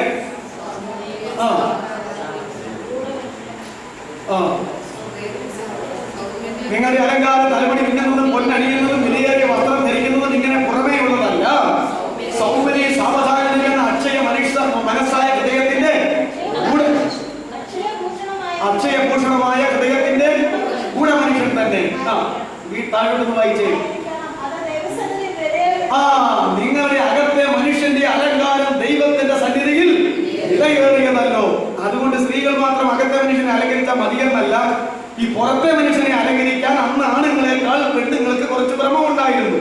അതുകൊണ്ട് അവരോട് പറഞ്ഞു, നിങ്ങളുടെ പുറത്തെ അലങ്കാരമല്ല ദൈവത്തിന് വേണ്ടിയത്, നിങ്ങളുടെ അകത്തെ അലങ്കാരമാണ് ദൈവത്തിന് വേണ്ടിയത്. അത് ദൈവസന്നിധിയിൽ വിലയേറിയതാണ്. എക്സാമ്പിൾ, സാറ അകത്തെ മനുഷ്യനെ അലങ്കരിച്ചുകൊണ്ട് നടന്ന ഒരു സ്ത്രീയാണ്. അതുകൊണ്ട് അവൾ തന്റെ ഭർത്താവിനെ അന്ന് നമ്മളെ പോലെ പേരും പിന്നെ എന്നാ പറയുന്നത് യജമാനൻ എന്ന് വിളിച്ചിരുന്നു. യജമാനൻ എന്ന് വിളിച്ചിരുന്നു. ഇന്നത്തേതുപോലെയല്ല, സ്നേഹത്തിന്റെ പേരിൽ എന്ത് പേര് വിളിച്ചാലും കുഴപ്പമില്ല കേട്ടോ. എന്ത് പേര് ഭാര്യമാരെ ഭർത്താക്കന്മാരെ വിളിച്ചാലും കുഴപ്പമില്ല. എന്നാല് സ്നേഹം കൂടി വന്നപ്പോൾ, അകത്തെ മനുഷ്യൻ അലങ്കരിക്കപ്പെട്ട് വന്നപ്പോൾ, സാറയുടെ അകത്തെ മനുഷ്യൻ ബലപ്പെട്ട് വന്നപ്പോൾ തന്റെ ഭർത്താവിനെ ആരായിട്ടാ കണ്ടത്? അത് ദൈവത്തിന്റെ ദാസനും എന്റെ യജമാനനുമാണ്. എന്റെ ഭർത്താവ് ദൈവത്തിന്റെ ദാസനും ദൈവത്തിന്റെ സ്നേഹിതനും എന്റെ യജമാനനുമാണ്. അപ്പോൾ ദൈവത്തിന്റെ സ്നേഹിതനായി പുരുഷന്മാര് മാറിയാൽ ഭാര്യമാര് ചിലപ്പോൾ നമ്മളെ എന്ത് വിളിക്കാൻ സാധ്യതയുണ്ട്? സാധാരണ ദാസനായിട്ട് മാറിയാൽ ഇടപാടണം ഒക്കെ വിളിക്കാൻ സാധ്യതയുണ്ട്, ഇല്ലേ? അപ്പോ ഇതാണ് അകത്തെ മനുഷ്യന്റെ അലങ്കാരം. നമുക്ക് വിഷയത്തിലേക്ക് വരാം. അകത്തെ മനുഷ്യന്റെ അലങ്കാരം വിലയേറിയതാണ്, അല്ലേ? വിലയേറിയതാണ്. സങ്കീർത്തനത്തിൽ വേറൊരു ഭാഗത്ത് പറയുന്നുണ്ട്, മനുഷ്യന്റെ പ്രാണന്റെ വീണ്ടെടുപ്പ് വിലയേറിയത്. മനുഷ്യന്റെ പ്രാണന്റെ വീണ്ടെടുപ്പ്, അവര് വീണ്ടെടുക്കാൻ എന്തു കൊടുക്കും? മറുപടിയായി ഒന്നും കൊടുക്കാൻ പറ്റത്തില്ല. അവ മനുഷ്യന്റെ പ്രാണന്റെ വീണ്ടെടുപ്പ് ദൈവത്തിന്റെ സന്നിധിയിൽ വിലയേറിയതാണ്.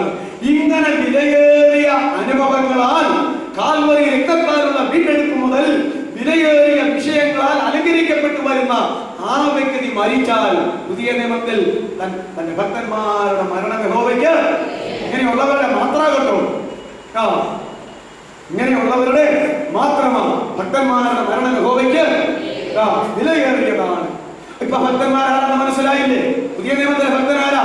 രക്തത്താൽ വീണ്ടെടുക്കപ്പെട്ട്, വിലയേറിയ രക്തത്താൽ വീണ്ടെടുക്കപ്പെട്ട് വിലയേറിയ വിശ്വാസമുള്ളവനായി, വിലയേറിയ വിശ്വാസത്തിന്റെ അഗ്നിശോധനകളാകുന്ന പരിശോധനകൾ വന്നപ്പോൾ പിടിച്ചു നിന്നിട്ട് വിലയേറിയ വാഗ്ദത്തങ്ങൾ പ്രാപിച്ചുകൊണ്ട്, വിലയേറിയ അലങ്കാരത്താൽ പുറമേയുള്ള മനുഷ്യനെയല്ല അകമേയുള്ള മനുഷ്യനെ അലങ്കരിച്ചുകൊണ്ട് വിലയേറിയ വീണ്ടെടുപ്പിന്റെ പ്രക്രിയയിലേക്ക് കടന്നു വന്നിരിക്കുന്ന അവസാന നാളില്, അതെ, ശരീരത്തിന്റെ വീണ്ടെടുപ്പായി ഇത്രത്തും കൂടെ പ്രാപിക്കുന്ന ആ മനുഷ്യനെ സംബന്ധിച്ച് പറയുകയാ, തന്റെ ഭക്തന്മാരുടെ മരണം യഹോവയ്ക്ക് വിലയേറിയതാ. നരവാന മരണം യഹോവയ്ക്ക് വിലയേറിയതായിരുന്നില്ല. നാട്ടിൽ പള്ളിക്കും പട്ടക്കാരുടെ സമുദായത്തിനും ബന്ധുമിത്രാദികൾക്കും വിലയേറിയതായിരുന്നുവെങ്കിൽ തന്റെ ഭക്തനായിരിക്കുന്ന ലാസറുടെ മരണം യഹോവയ്ക്ക് വിലയേറിയതായിരുന്നു. ധനവാനായ മൂഢന്റെ മരണം യഹോവയ്ക്ക് വിലയേറിയതായിരുന്നില്ല. ദൈവവിഷയമായി സമ്പന്നനാകുന്ന വലിയവനാകട്ടെ ചെറിയവനാകട്ടെ അവന്റെ മരണം യഹോവയ്ക്ക് വിലയേറിയതാകുന്നു.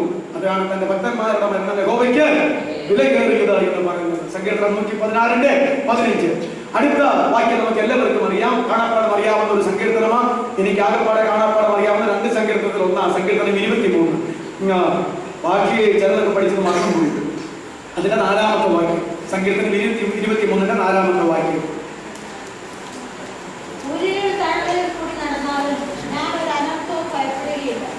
ഊരിൽ താഴ്വരയിൽ കൂടി നടന്നാലും ഞാൻ ഒരു അനർത്ഥവും ഭയപ്പെടുകയില്ല. അത് നമുക്കറിയാം. യഹോവ എന്റെ ഇടയനാകുന്നു, എനിക്ക് മുട്ടുണ്ടാകുകയില്ല. പിന്നെന്താ? പച്ചയായ പുൽപ്പുറങ്ങളിൽ അവൻ എന്നെ കിടക്കുന്നു, സ്വസ്ഥതയുള്ള വെള്ളത്തിനരികത്തേക്ക് എന്നെ നടത്തുന്നു, എന്റെ പ്രാണനെ അവൻ തണുപ്പിക്കുന്നു, തിരുനാമം നിമിത്തം എന്നെ നീതി പാതകളിൽ നടത്തുന്നു. തിരുനാമം നിമിത്തം ഉടമൽ ചിന്തിക്കുക, എന്നെ നീതി പാതകളിൽ നടത്തുന്നു. എന്നെ നീതിപാതകളിൽ തിരുനാമ നിമിത്തം നടത്തിക്കൊണ്ടിരിക്കുമ്പോൾ ഊരിൽ താഴ്വരയിൽ കൂടി നടക്കേണ്ടി വന്നാലും ഞാൻ ഭയപ്പെടുകയില്ല. നീ എന്നോട് കൂടെ ഇരിക്കുന്നുവല്ലോ. അതിന്റെ ശരിയായ വിവർത്തനം മരണനിഴൽ താഴ്വരയിൽ കൂടി നടന്നാലും,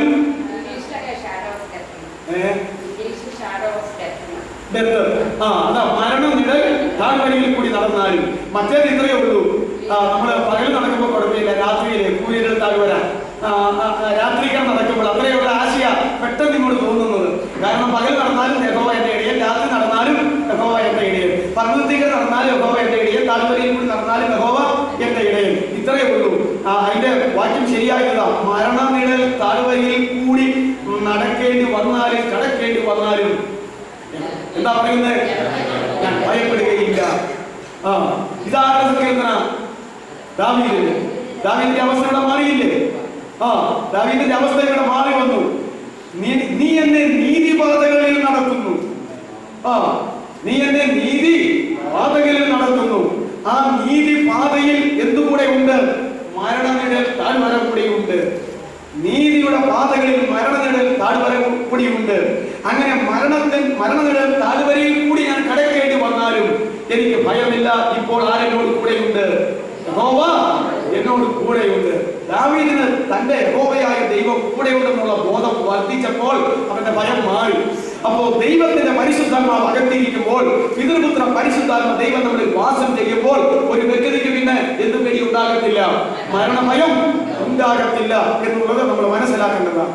അവിടെ മരണനിടയിൽ താഴ്വര എന്നുള്ളത് ശരിയായ മൂലഭാഷയിലും ഉള്ളത് നമ്മൾ മനസ്സിലാക്കണം. എബ്രാഹിം വിവർത്തനം ചെയ്ത് വരുമ്പോൾ ഇങ്ങനെ ഒരുപടി വ്യത്യാസങ്ങൾ വന്നുകൊണ്ടിരിക്കും. അതുകൊണ്ട് മരണനിടയിൽ താഴ്വരയിൽ കൂടി നമ്മൾ മനസ്സിലാക്കേണ്ട ഒരു കാര്യം എന്താ? നീതിപാതകളിലെ നമ്മുടെ നടപ്പെന്ന് പറയുമ്പോൾ നീതിപാതകളിൽ എന്തും കൂടെയുണ്ട്, മരണനിടൽ താഴ്വര കൂടെയുണ്ട്. ഈ ഒരു ദൈവദാസൻ തൊടുപുഴ കഴിഞ്ഞ മേഖലയിലവർക്ക് പ്രസംഗിക്കാൻ വന്നപ്പോഴാണ് എനിക്കറിയാവുന്ന ഒരു പാടാനറിയാവോ ദൈവത്തിന് സ്തോത്രമുള്ളൂ. അത് ഞാൻ ഉറക്ക പാടുമില്ല, വീട്ടിലെ അത് പാടുള്ളൂ. ബാക്കി കൂടിയില്ലാത്തതുകൊണ്ട് പാട്ട് അറിയാൻ വേണം. ഈ ദൈവത്തിന് സ്തോത്രം എന്നുള്ള പാട്ടില് എല്ലാ രോഗങ്ങൾക്കും, ഈ രോഗത്തെ കുറിച്ച് രണ്ടടിയില്ലേ, എല്ലാ രോഗങ്ങൾക്കും നല്ല വൈദ്യനായ, പിന്നെ രോഗശൈലിയിൽ കൂടെ ഇരിക്കുന്ന. എന്നാൽ ഒരടി ഒന്ന് പാടിക്കുക, നിങ്ങൾ ആ രണ്ടടി മാത്രം ഒന്ന് പാടിക്കേ.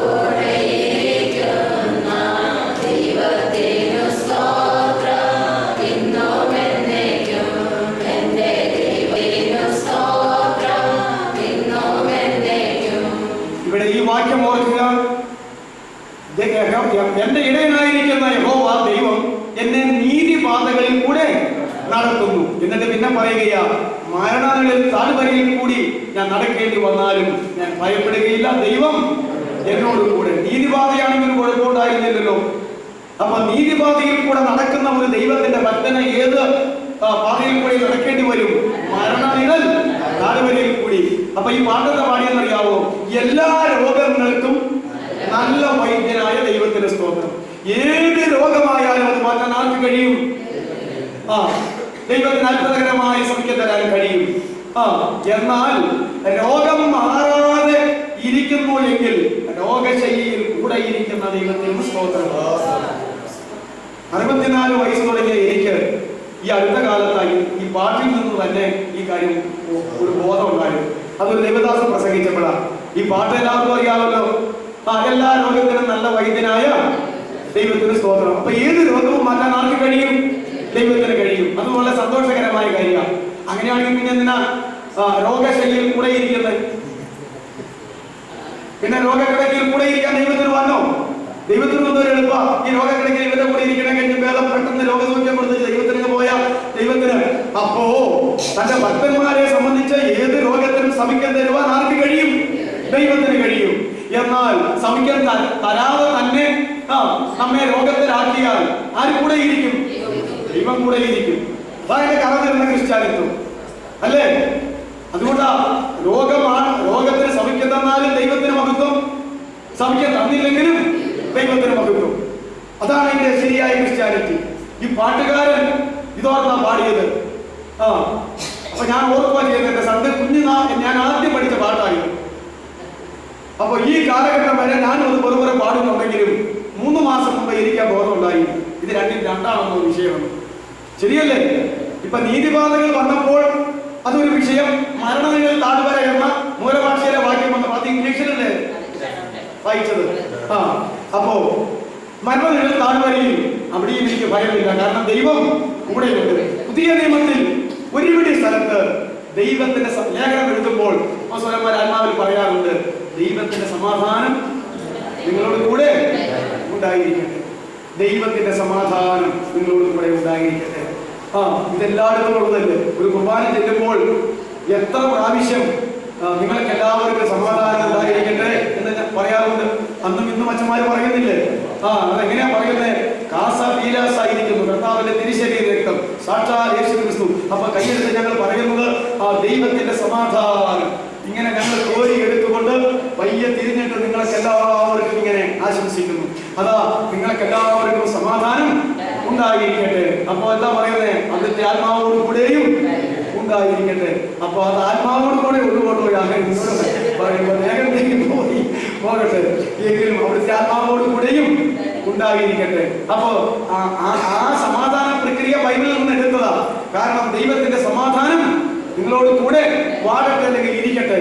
എന്നാൽ കുറച്ചുകൂടെ കഴിയുമ്പോൾ പിന്നെ അപ്പോസ്തലന്മാർ പറയുന്നത് സമാധാനത്തിന്റെ ദൈവം തന്നെ നിങ്ങളോട് കൂടെ ഇരിക്കും. ഈ ആരംഭത്തിൽ ദൈവം കൂടെ ഇരിക്കട്ടെ എന്ന് പറഞ്ഞ ആൾക്കും അറിയാൻ മേല. ദൈവത്തിന്റെ സമാധാനം ഉണ്ടാകട്ടെ, അയ്യോ എനിക്ക് സമാധാനം ഉണ്ടല്ലോ കിട്ടുമല്ലോ എന്ന് ഓർത്തിരിക്കും. അങ്ങനല്ലേ കർത്താവ് ഈ ലോകത്തിൽ വെച്ച് പറഞ്ഞു, എന്റെ സമാധാനം ഞാൻ നിങ്ങൾക്ക് തരുന്നു. അത് ഈ ലോകം തരുന്നത് പോലെയല്ല, എന്റെ സമാധാനം ഞാൻ നിങ്ങൾക്ക് തന്നേച്ചു പോകുന്നു. അപ്പൊ അവൻ എന്ത് തന്നേച്ചാ പോയത്? സമാധാനം തന്നേച്ചാ പോയത്. സമാധാനം എങ്ങനെയാ ഉണ്ടാകുന്നത്? ആദ്യം യേശുക്കുഞ്ഞ് ജനിച്ചപ്പോഴേ ദൈവദൂതന്മാര് പറഞ്ഞതാ, അത്യുന്നതങ്ങളിൽ ദൈവനിർമ്മകത്വം, ഭൂമിയിൽ ദൈവപ്രസാദമുള്ള ഭൂമിയിൽ ദൈവത്തെ സ്വീകരിച്ച് ദൈവത്തെ പ്രസാദിപ്പിക്കുന്ന മനുഷ്യർക്ക് മാത്രമേ സമാധാനമുള്ളൂ. ഭൂമിയിൽ ദൈവത്തെ സ്വീകരിച്ച് ദൈവത്തെ പ്രസാദിപ്പിക്കുന്ന മനുഷ്യര് അത്യുന്നതങ്ങൾ ദൈവത്തിന് മഹത്വം കരയറ്റിക്കൊണ്ടിരിക്കും. അപ്പോൾ ദൈവപ്രസാദമുള്ള മനുഷ്യർക്ക് സമാധാനം ഇങ്ങോട്ട് വരും. ഇതുപോലെ ഓർത്തോണ്ടാണോ ആ വാക്യം വായിക്കുന്നത്? ആണോ? അപ്പോ അവസാനം പൗലോസ് അപ്പോസ്തലൻ എന്താ പറയുന്നത്? സമാധാനത്തിന്റെ ദൈവം തന്നെ നിങ്ങളോട് കൂടെ ഇരിക്കട്ടെ. ഞാൻ നിങ്ങളോട് ചോദിക്കട്ടെ, ദൈവത്തിന്റെ അനുഗ്രഹങ്ങൾ നിങ്ങൾക്ക് വേണമോ? ഇന്ന് അനുഗ്രഹത്തിന്റെ ദൈവത്തെ വേണോ? ആത്മീകമായി വളർന്നു വരാത്തവർക്ക് എന്തേ അവർ ചോദിക്കുള്ളൂ?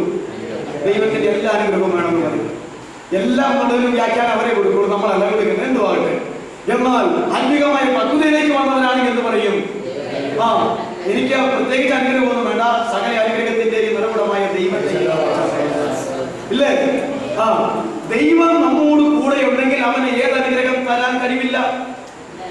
എല്ലാ അനുഗ്രഹം തരാൻ കഴിവില്ലേ? എന്നാൽ മറ്റേതെന്ന് പറഞ്ഞാൽ ദൈവം കൂടെ ഇരിക്കുകയല്ല, ഓരോരോ അനുഗ്രഹങ്ങൾ. പഴയ നിയമ കാലത്ത് അവർ ആവശ്യപ്പെടുന്ന അനുഗ്രഹങ്ങൾ ദൈവം കൊടുത്തുകൊണ്ടിരിക്കുകയാണ്. പുതിയ നിയമ കാലഘട്ടത്തിൽ അനുഗ്രഹങ്ങൾ ഓരോന്ന് ചോദിച്ചു വാങ്ങുകയല്ല, അനുഗ്രഹത്തിന്റെ ദൈവം അകത്ത് വന്നിരിക്കുകയാണ്.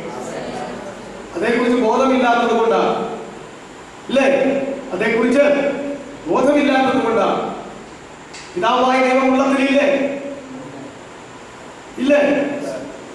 ഇത് പറയാൻ വേണ്ട. ഇപ്പൊ പരിശുദ്ധാത്മാവ് നമ്മുടെ ഉള്ളതിലില്ലേ? കർത്താവായ യേശുക്രിസ്തു നമ്മുടെ ഉള്ളതിലില്ലേ? നിങ്ങൾ ദൈവത്തിന്റെ മന്ദിരമെന്നും ദൈവത്തിന്റെ ആത്മാവ് നിങ്ങളിൽ വസിക്കുന്നു എന്നും നിങ്ങൾ അറിയുന്നില്ലയോ? ദൈവത്തിന്റെ മന്ദിരം നശിപ്പിക്കുന്നവനെ ദൈവം നശിപ്പിക്കും. മറ്റതെന്താ പറഞ്ഞേ? ഈ ലോകത്തിലുള്ളവൻ നിങ്ങളിലുള്ളവൻ ഈ ലോകത്തിലുള്ളവനേക്കാൾ വലിയവനാണ്. നിങ്ങളിലുള്ളവൻ ഈ ലോകത്തിലുള്ളവനേക്കാൾ വലിയവനാണ്. ഈ ലോകത്തിന്റെ പ്രഭു ആരാ? സാത്താൻ. ലോകത്തിന്റെ ദൈവം ആരാ? സാത്താൻ. എന്നാൽ നമ്മുടെ ഉള്ളതിലിരിക്കുന്നവൻ ആരാ? സമാധാന പ്രഭുവായിരിക്കുന്ന യേശുക്രിസ്തു, ഉയർത്തെഴുന്നേറ്റ് ജീവിക്കുന്ന യേശുക്രിസ്തു. അപ്പൊ നമ്മുടെ അകത്തിരിക്കുന്ന യേശുക്രിസ്തു ഈ ലോകത്തിലുള്ള സാത്താനേക്കാൾ വലിയവനാ. അപ്പൊ യേശു എവിടെയായിരിക്കുന്ന? ദൈവമക്കളുടെ ഉള്ളത്തിൽ. പരിശുദ്ധാത്മാവ് എവിടെയായിരിക്കുന്ന? ദൈവമക്കളുടെ ഉള്ളത്തിൽ, അല്ലേ? ഇതിൽ ആരെങ്കിലും ഒരാളുണ്ടെങ്കിൽ പിതാവും പുത്രനും അവിടെയുണ്ട്, അല്ലേ? പരിശുദ്ധാത്മാവ് ഉള്ളിടത്ത് പിതാവും പുത്രനും ഉണ്ട്, പിതാവ് ഉള്ളിടത്ത് പുത്രനും ആത്മാവും ഉണ്ട്, പുത്രനും ഉള്ളിടത്ത് പിതാവും ആത്മാവും ഉണ്ട്. ശരിയല്ലേ? അപ്പോ ത്രിയേക ദൈവം തന്നെ എവിടെയുണ്ട്?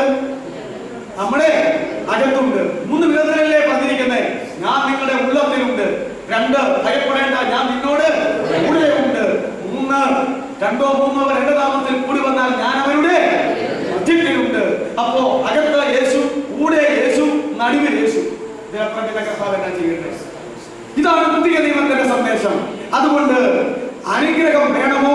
പഴയ നിയമത്തിലെ പോലെ കെഞ്ചേണ്ട കാര്യമില്ല. ഒരു പുതിയ നിയമത്തിൽ ഒരു വിശ്വാസിക്ക് എന്തെല്ലാം അനുഗ്രഹം വേണമെന്ന് ദൈവത്തിന് അറിയാം. അത് മുഴുവൻ തന്നുകൊണ്ടിരിക്കുവാൻ അവൻ തന്നെ ഇവിടെ ഇരിക്കുകയാണ്. മറ്റേത് ദൈവം സ്വർഗത്തിൽ ഇരിക്കുന്നു, ചോദിക്കുന്ന കാര്യങ്ങൾ ഇപ്പോൾ കൊടുത്തുകൊണ്ടിരിക്കുന്നു. ഇപ്പോൾ സ്വർഗത്തിൽ ഇരിക്കുന്ന പുത്രപുത്ര പരിശുദ്ധാത്മ ദൈവം അകത്തിരിക്കുന്നു. അവന് നമുക്ക് വേണ്ടതായിരിക്കുന്ന അനുഗ്രഹങ്ങൾ തക്ക സമയത്ത് തരുവാൻ അവൻ മതിയായവനാണ്. അങ്ങനെയല്ലേ പറഞ്ഞിരിക്കുന്നേ? എന്ത് തിന്നും എന്ത് കുടിക്കുമെന്ന് നിങ്ങൾ ജീവനായിക്കൊണ്ടും എന്ന് ധരിക്കുമെന്ന് ശരീരത്തിനായിക്കൊണ്ടും നിങ്ങളാരും ചിന്തിച്ച് വ്യാകുലപ്പെടേണ്ടതില്ല. ഈ വക കാര്യങ്ങളൊക്കെയും ചിന്തിച്ചുകൊണ്ട് നടക്കുന്നത് ഈ ലോക ജാതികളാണ്. എന്നാൽ നിങ്ങൾക്ക് എന്താവശ്യമെന്ന് നിങ്ങളുടെ സ്വർഗ്ഗസ്ഥനായ പിതാവ് അറിയുന്നു. നിങ്ങൾ മുന്നമേ അവന്റെ രാജ്യവും നീതിയും അന്വേഷിപ്പീൻ, അതോടുകൂടെ ഇതൊക്കെയും നിങ്ങൾക്ക് തന്നുകൊള്ളാം. ഇതൊക്കെയും തന്നുകൊള്ളാം. ഈ ലോകത്തിൽ ആരെങ്കിലും ദൈവത്തിന്റെ രാജ്യവും നീതിയും അന്വേഷിച്ചിട്ട് ഉണ്ണാനും ഉടുക്കാനുമുള്ള വക ഇല്ലാതെ പോയാൽ അത് ഉത്തരവാദി ഉടയതമ്പുരാൻ തന്നെയാണ്. ദൈവമാർക്കെങ്കിലും കിടക്കാനായിരിക്കുമോ? ഒരിക്കലും കിടക്കാനായിരിക്കുകയില്ല. അപ്പൊ ചോദിക്കാം, ദൈവത്തിന്റെ രാജ്യവും നീതിയും അന്വേഷിക്കാതെ ഉണ്ണാനും ഉടുക്കാനുമുള്ളത് മാത്രമല്ല ഭയങ്കരമായ ഭൗതികമായ അനുഗ്രഹങ്ങൾ നേടിയെടുക്കുവാൻ കഴിയുകയില്ല. നിശ്ചയമായിട്ടും കഴിയും. അതല്ലേ ലോകത്തിലേക്ക് നോക്കുമ്പോൾ കാണാനിരിക്കുന്നത്. ഞാൻ നാളെ ഇവിടെ തന്നെ പറഞ്ഞമായി എന്റെ ഓർമ്മയിരിക്കുന്നത്, ഇപ്പോഴത്തെ ലോകത്തിലെ ഏറ്റവും വലിയ ധനികൻ റിലയൻസിന്റെ ഓണറായിരിക്കുന്ന ജ്യേഷ്ഠൻ മുകേഷ് അംബാനി, മിത്തർ എന്ന് പറയുന്ന ഒരാള് ഇതിന് കുറച്ച് മുമ്പായിരുന്നു എന്ന് പറഞ്ഞു കേട്ടു. ഇപ്പോൾ അദ്ദേഹമാണ്.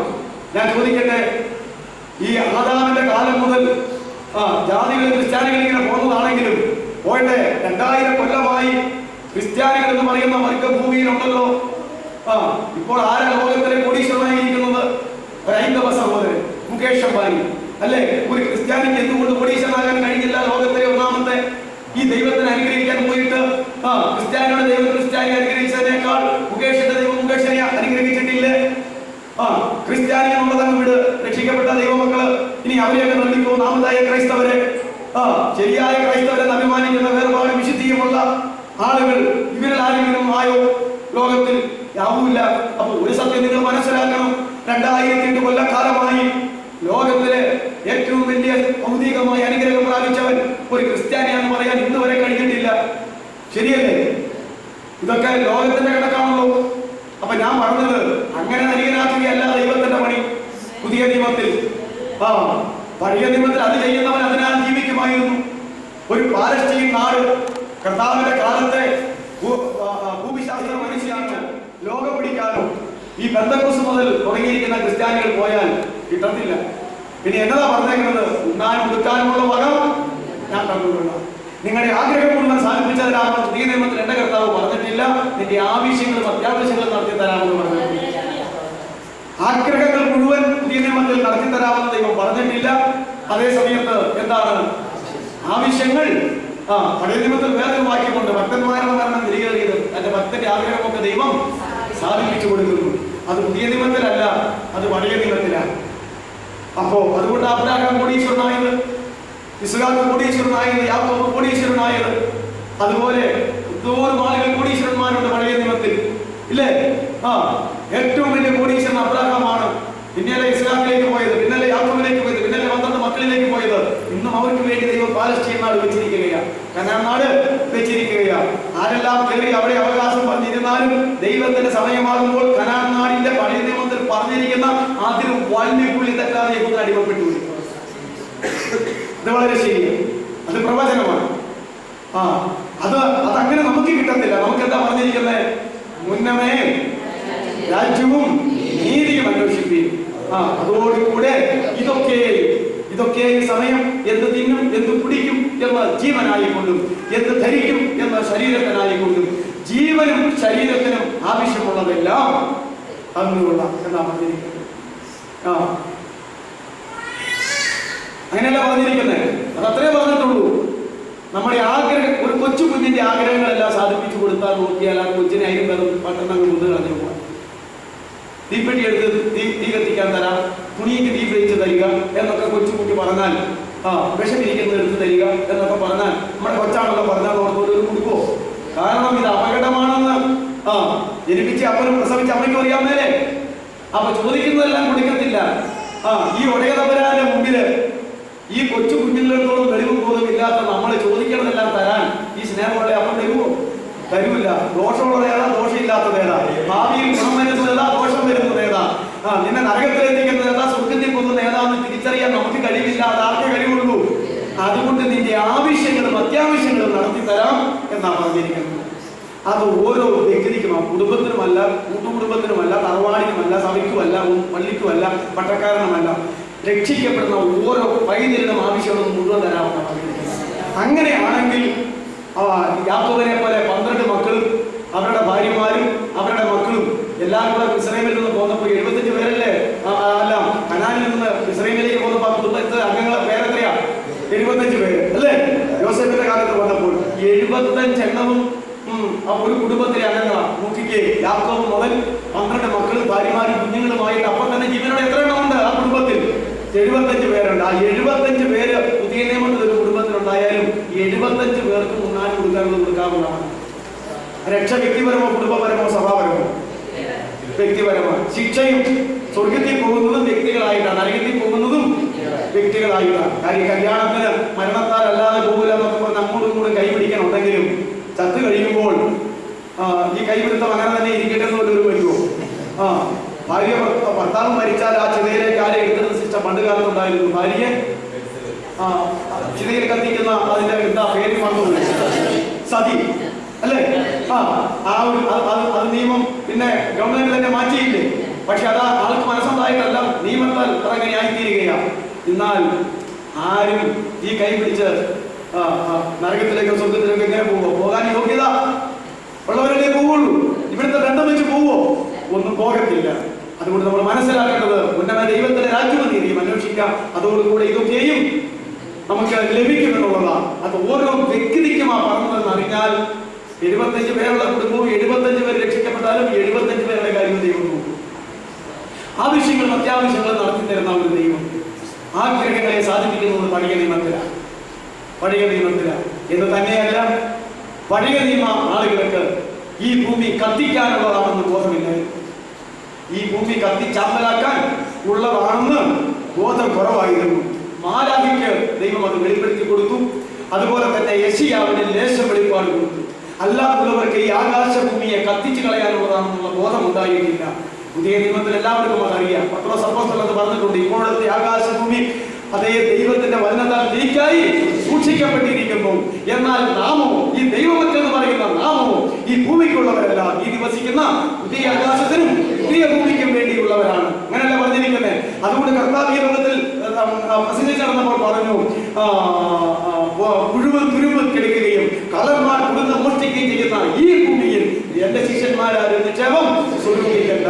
മുഴുവൻ തുരുമ്പ് കെടുക്കാതെ കളന്മാർ നിന്ന് മോഷ്ടിക്കാതെയും ഇരിക്കുന്ന സ്വർഗത്തിൽ മാത്രം നിങ്ങൾ നിക്ഷേപം സ്വരൂപിച്ചാൽ മതി എന്ന് പറഞ്ഞത് വെറുതെ ഇവിടെ കൂട്ടി വെച്ച് കത്തിച്ചു കളയണ്ടല്ലോ എന്നോർത്ത് ഉള്ള ബുദ്ധിപദേശം പറഞ്ഞതാ. കുഞ്ഞുമക്കളെ ഇവിടെ കൂട്ടി വെച്ചാൽ കത്തിപ്പോകും.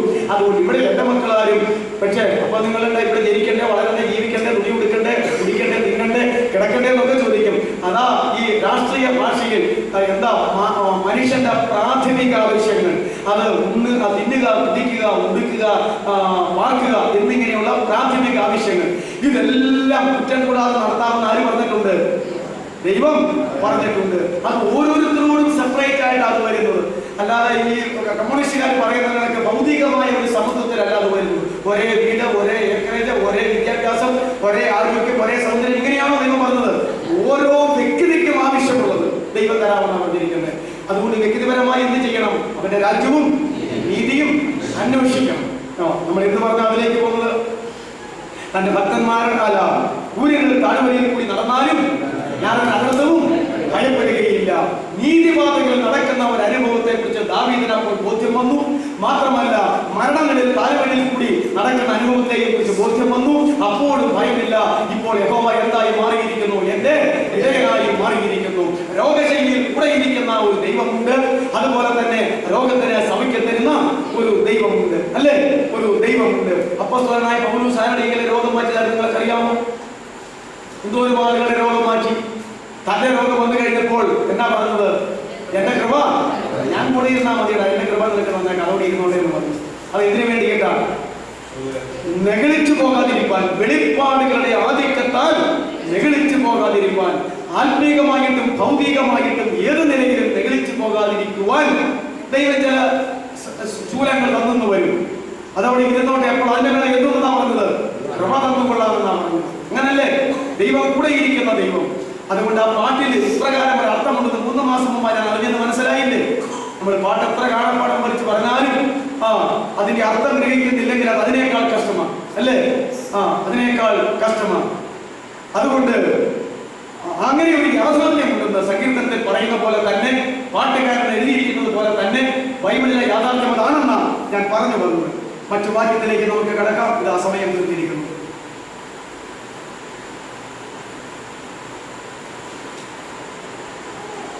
ഉൽപ്പത്തി 3:19 നമുക്കെല്ലാവർക്കും അറിയാം. പാപം ചെയ്ത ആദാമിനും ഹവ്വയ്ക്കുമൊക്കെ ദൈവം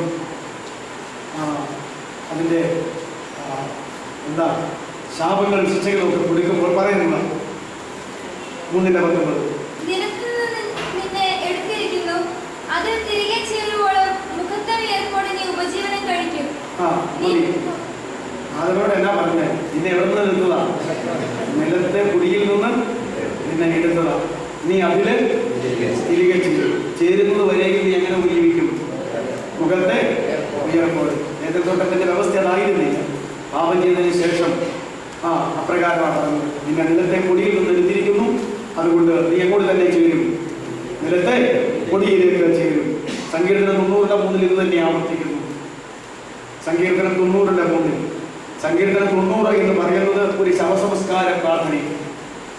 ആരുടെ ശവസംസ്കാരം? ഇസ്രായേലിലെ ഒന്നാമത്തെ മഹാപുരോഹിതനായിരിക്കുന്ന അഹരോൻ മഹാപുരോഹിതൻ മരിച്ചപ്പോൾ, അഹരോൻ മഹാപുരോഹിതനെ അടക്കിയപ്പോൾ അന്ന് ശുശ്രൂഷയ്ക്ക് നേതൃത്വം കൊടുത്തത് മോശയാണ്. തൻ്റെ അനുജനും ഇസ്രായേലിന്റെ ലീഡറുമായിരിക്കുന്ന മോശയാണ്. മോശ അടക്കിയെടുത്ത് നിന്ന് ദൈവത്തോട് പ്രാർത്ഥിച്ച പ്രാർത്ഥനയായി 90 സങ്കീർത്തനം. അതാണ് ദൈവപുരുഷനായ മോശയുടെ പ്രാർത്ഥന എന്ന് അവിടെ എഴുതിയിരിക്കുന്നത്. അതിന്റെ ചരിത്ര പശ്ചാത്തലം അഹരോന്റെ ശവസംസ്കാരമാണ്. അഹരോന്റെ ശവസംസ്കാരമാണ്. ഈ സങ്കീർത്തനം എല്ലാം പാട്ടല്ലേ, അല്ലേ? ആത്മാവിൽ പാടിയതാണ്. അതിപ്പോ ഗദ്യമായിട്ടും പദ്യമായിട്ടും ആക്കാം. സങ്കീർത്തനം പാട്ടാക്കാൻ വളരെ എളുപ്പമാണ്. അതുകൊണ്ട് ആ ശവസംസ്കാര പ്രാർത്ഥനയിൽ ആണ് മനുഷ്യന്റെ ആയുസ് 70 സംവത്സരം ഏറെ ആയാൽ 80 സംവത്സരം. 80 ആയാൽ അതിന്റെ പ്രയാസവും ദുഃഖവും മാത്രമേ അത് വേഗം തീരുകയും നമ്മൾ പറന്ന് പോവുകയും ചെയ്യുന്നു. ഈ നമ്മുടെ വിഷയം 90:3 വായിച്ചേ. നീ മർത്തിനെ